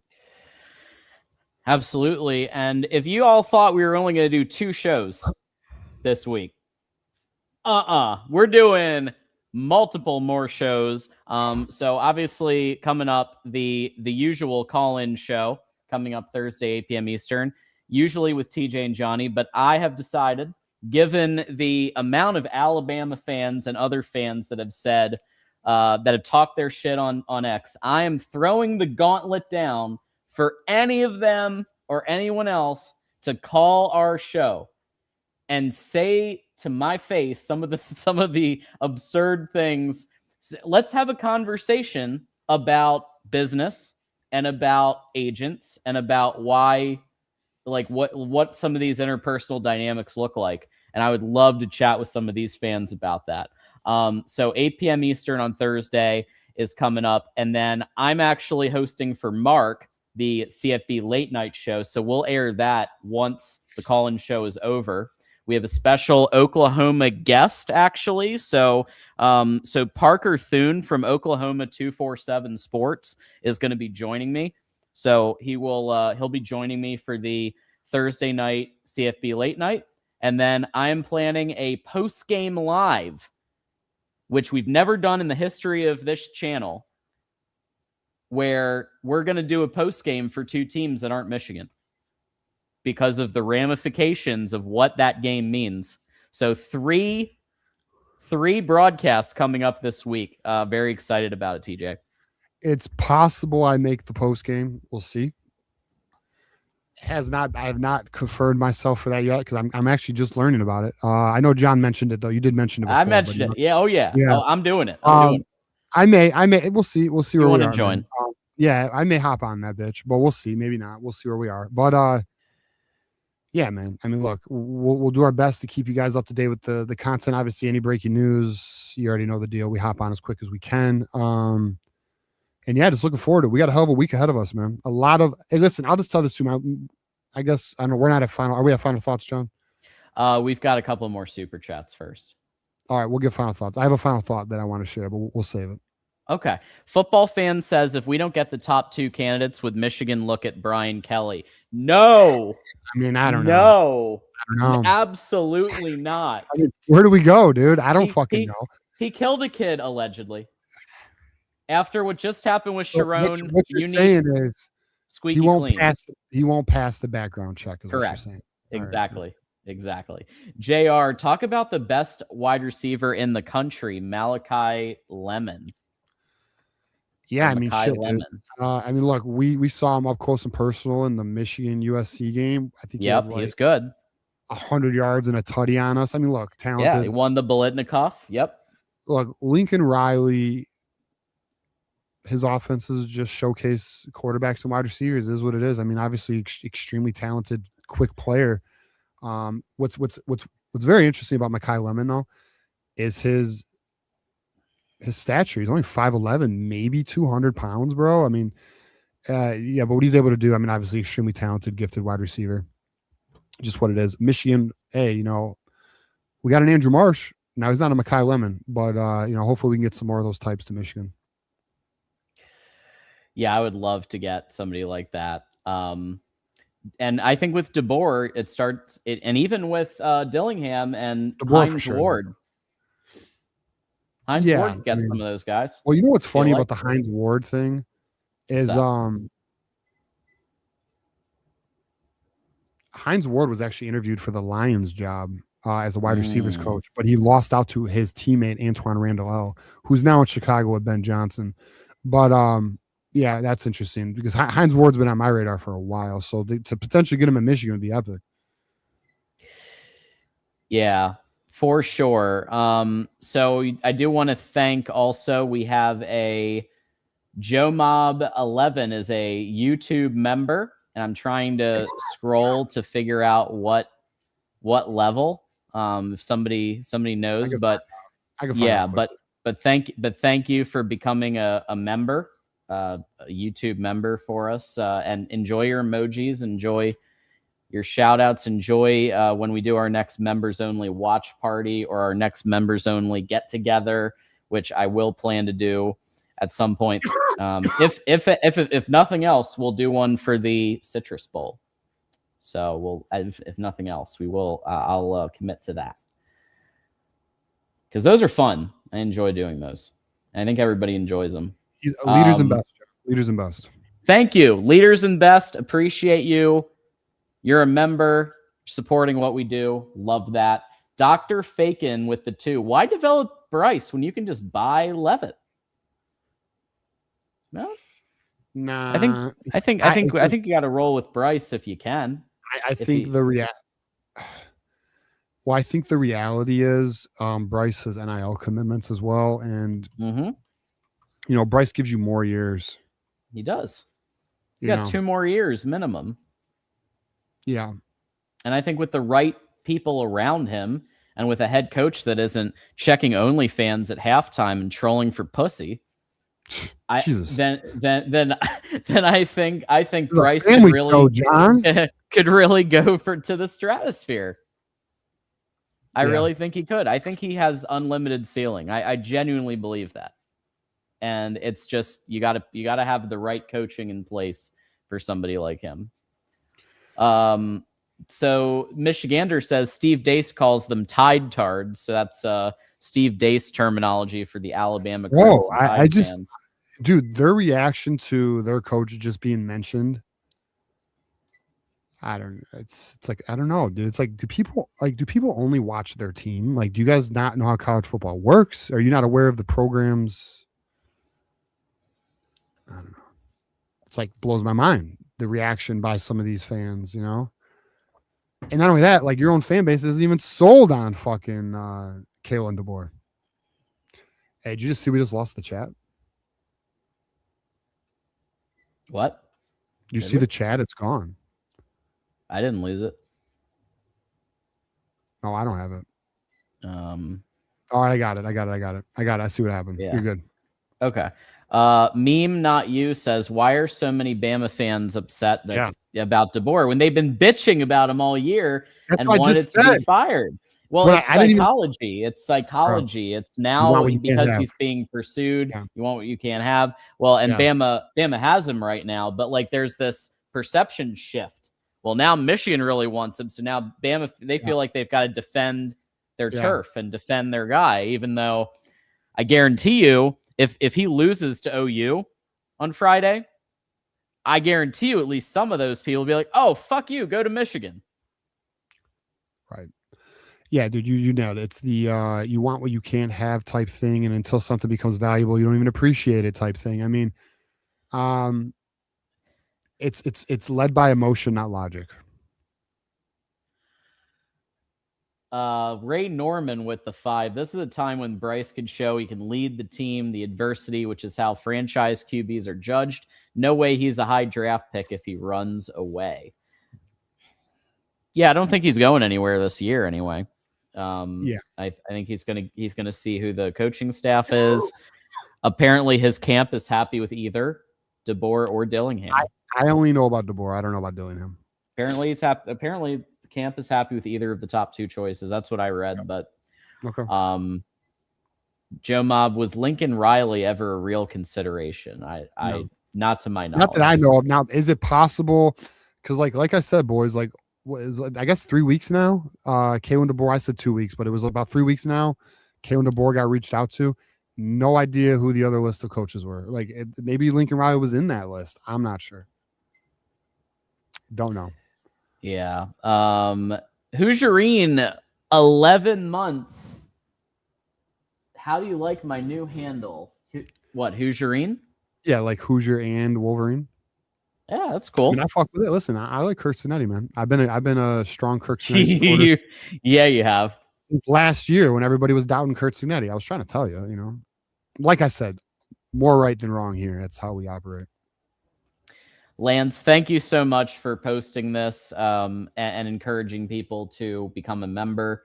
Lance is one of our loyal members, mods. So thank you for doing that. Really, really do appreciate that. And finally, Joe Mob 11, how do Dilly and DeBoer utilize tight ends?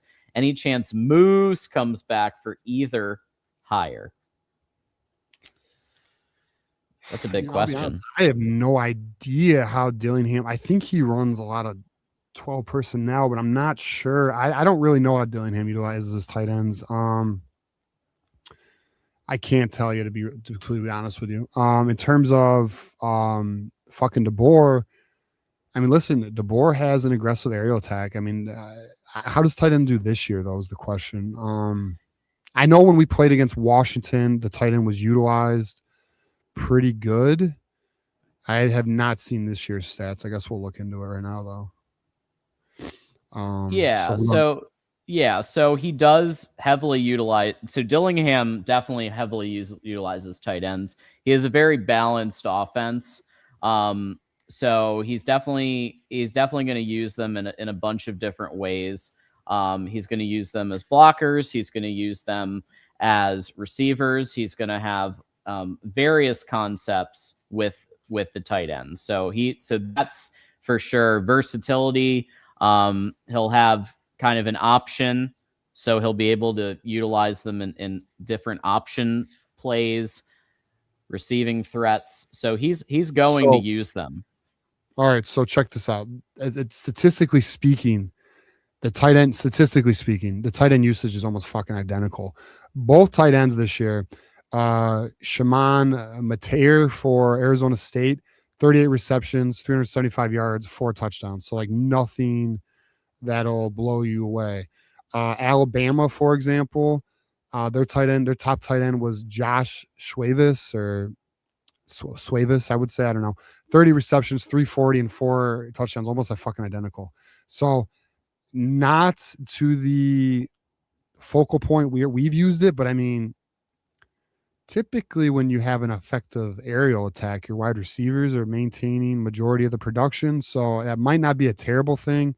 I don't know if we could swing like who knows how Ludwig's family feels, you know, or even McWhirters. I'll tell you this right now, like losing Sharon.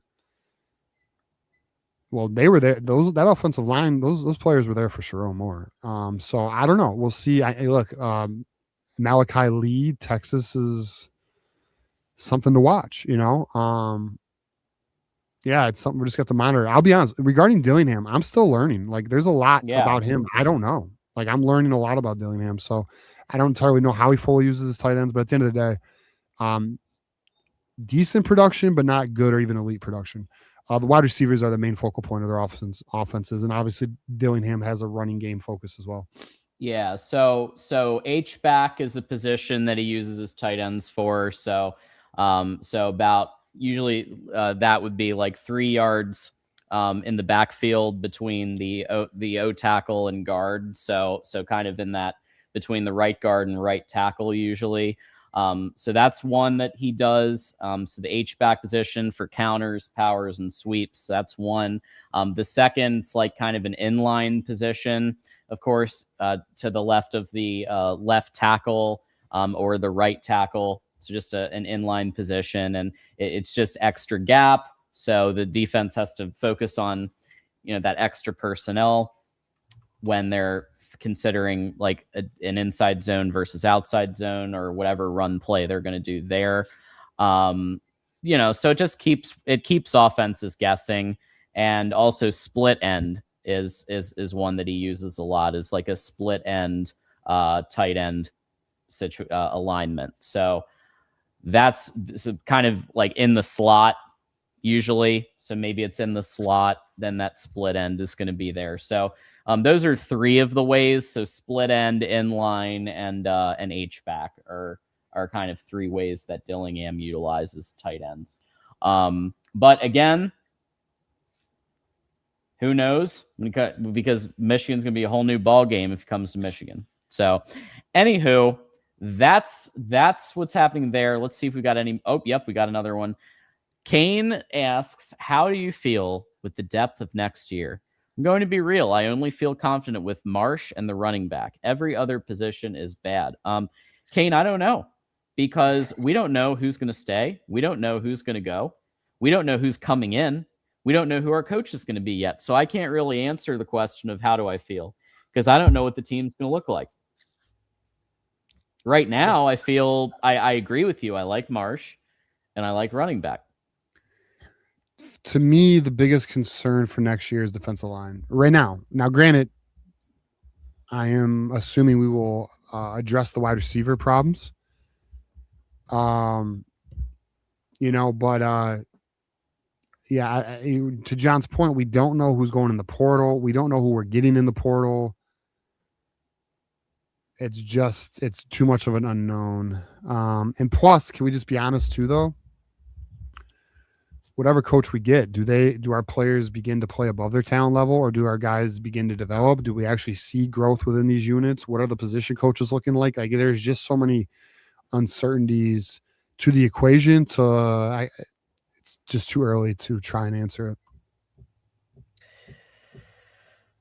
it. And of course, Michigander. This is Michigander who's talking right now, recommending everybody for smashing that like button and saying, again, #1 live Michigan YouTube channel. And I believe that at the very least, our community is the #1 community on YouTube when it comes to Michigan football. I think that you guys show up and show out every single show. You're here for us. And that's rare. Even with the big guys, even with the big outlets, like to have this type of consistent community that comes out and supports, like, it's really cool. Yeah, really appreciative of all of you. Anyone who's new to the community, you're welcome to the community. Like the video, we really appreciate that. Just watching the video, not even financially contributing, it's all appreciated. So, me and John, it means a lot to us. So thank you guys. Absolutely. So again, we have 3 more shows coming up this week because of the fluid situation that's happening with the head coaching search. So definitely check us out Thursday night for the call-in show, which I'm going to show up for.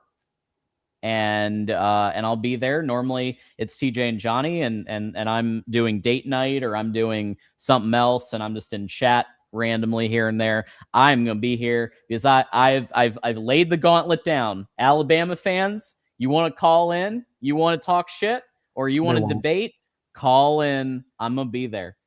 They won't. We'll see. And then we'll do another call-in show at 10. So you have 2 chances. If you miss the 8 p.m., you can also call me at 10 p.m. or whenever we go live on the main channel. So you have 2 opportunities to call me. 2. And then another one with the post. So 3 opportunities to call and to talk and to have dialogue. So no excuses. The time can't be an excuse because we have 3 different ones you can pick. Look, at the end of the day, a lot of them. Look, all right, so we all know the keyboard warrior, right? Mm-hmm. That's one level to this. Okay, so when you're behind a keyboard and behind a screen, you're quite brolic.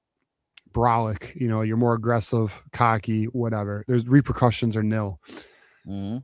But then the next level is virtual call-ins. People don't want to do it because you know why? Because human to human, those interactions that you get on social media typically don't take place. Because we've been doing call-in shows. Like I've been hosting call-in shows for over a year. You know how many times I've gotten into a heated fucking debate with somebody? Like less than 3 times. Like literally. And we talk with rivals all the fucking time. We talk with people who disagree with us all the time, but we actually have a conversation, we debate, and we work it out, whether we agree or disagree, whatever.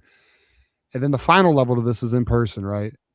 95% of the fucking time, the shit that goes on social media, if you were sitting at a table across from one another, it would never escalate to that level. No way. So more respectful. It's just fucking wild. So what I have found, and Mark will tell you the same thing, Mark Rogers, who owns the network, they'll come at you one way, but they won't come at you typically, even on a call-in show. They just won't. No, and I've seen it firsthand where people are one way on X, or they're one way in the comment section. And then I have like a 30-minute, very respectful conversation, even with like Caden the Diesel Freak once. Like I had a very respectful conversation with Caden the Diesel Freak. He comes on, he comes on here, he's respectful as fuck, and that's what it is. So it's just, I don't know. It's one of those things where it's the internet, John. It's that's what I'll be real with you. Like, I'll be so honest, because our shit's getting out there, and we make posts that have thousands and thousands and thousands of views, and all walks of life come in those comments. And I'll be honest with you. I'll be so honest. I don't give a fuck. I could give a fuck about anyone's opinion. Like, not that I'm not hearing it or comprehending. I'm hearing it. But if I disagree with it, bro, it doesn't even bother me 1 ounce what the fuck you say. I'm gonna let you know that right now. I see shit constantly. Who gives a fuck? Whatever. You're gone with the wind, son. Keep it moving. There it is. And with that said, now, TJ, we've cleared the deck, and it's time for final thoughts. Final thoughts. Honestly, and I mean this, relax. Fan base has got to just take a breath, relax. It's coming. Listen, our outcome that we are looking for is in front of us, and it's likely going to be the weekend. Is it potentially possible it comes sooner? Maybe. I would not put money on it. I think it'll be the weekend or early next week.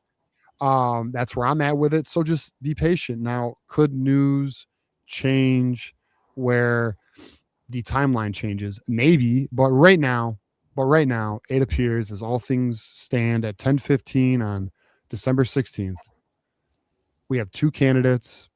We have a game on Friday, and everything's going to build up to all that. So, and then we will know. We will know. So by next week, we should be celebrating a new coach, and we'll have a good fucking time. But I just want to stress, because like I see the fan base, bro. Like they are fiending for that information, and I get it. I get it. I get it. Like I would be lying to you if I said I myself am not constantly checking Twitter to see if anything breaks, hitting my group chats with players and with people inside the program, and I'm hitting all my chats, and I'm trying to find every piece of info I can for you guys to put it on here. Yeah, but at the end of the day, it just feels, looks like, and appears we're gonna be waiting until the weekend. So that's my word of advice. Do your thing. No, hey, you want to F5 the shit out of your keyboard all night and all day tomorrow and the next day, go for it, bro. This shit, honestly, to be honest with you, that's part of the fun of being a college football fan, because it's the excitement into the unknown. Is it going to be DeBoer? Is it going to be Dillingham? Is it going to be somebody else? Like that's why recruiting is so exciting, because the uncertainty, right? So at the end of the day, I'm not going to tell you how to fan, do your thing, but in my opinion, we got till the weekend, boys. Here it is. And yeah, I echo that. Keep calm. Everything's fine. Exactly what I said in my Sunday video. Everything's fine. Dillingham's a great hire. DeBoer's a great hire. Whoever we get is going to be a massive improvement over Sharon Moore. And we're headed for greener pastures, y'all. We are objectively greener. And we went 9-3 with a head coach that was, let's say, I'm not going to repeat what I said earlier, but not entirely focused on the team. Okay. And we're going from that to Kalen DeBoer or to Kenny Dillingham. Hello? Yeah, exactly, dude. And then I'm going to tell you right now, more donor support, higher recruits coming in, and then winning. Like, bro, y'all see the basketball team. Y'all see the hockey team. Y'all see the women's basketball team. They're balling right now. And I feel we're going to see Michigan at a top 10 level. I really do. And it could be even greater, but that's to be seen. We'll allow the play on the field to determine where our aspirations go. But at the end of the day, I mean, I think Michigan is pointed to be a consistent top 10 program with the next hire. Here it is. And thanks to everybody in the chat who's given us love. And go blue. And until we'll be back Thursday night at 8 p.m. Eastern for the call-in show. And until then, it's always go blue, and we will see you real soon. Go blue. Fuck Ohio. Fuck Ohio.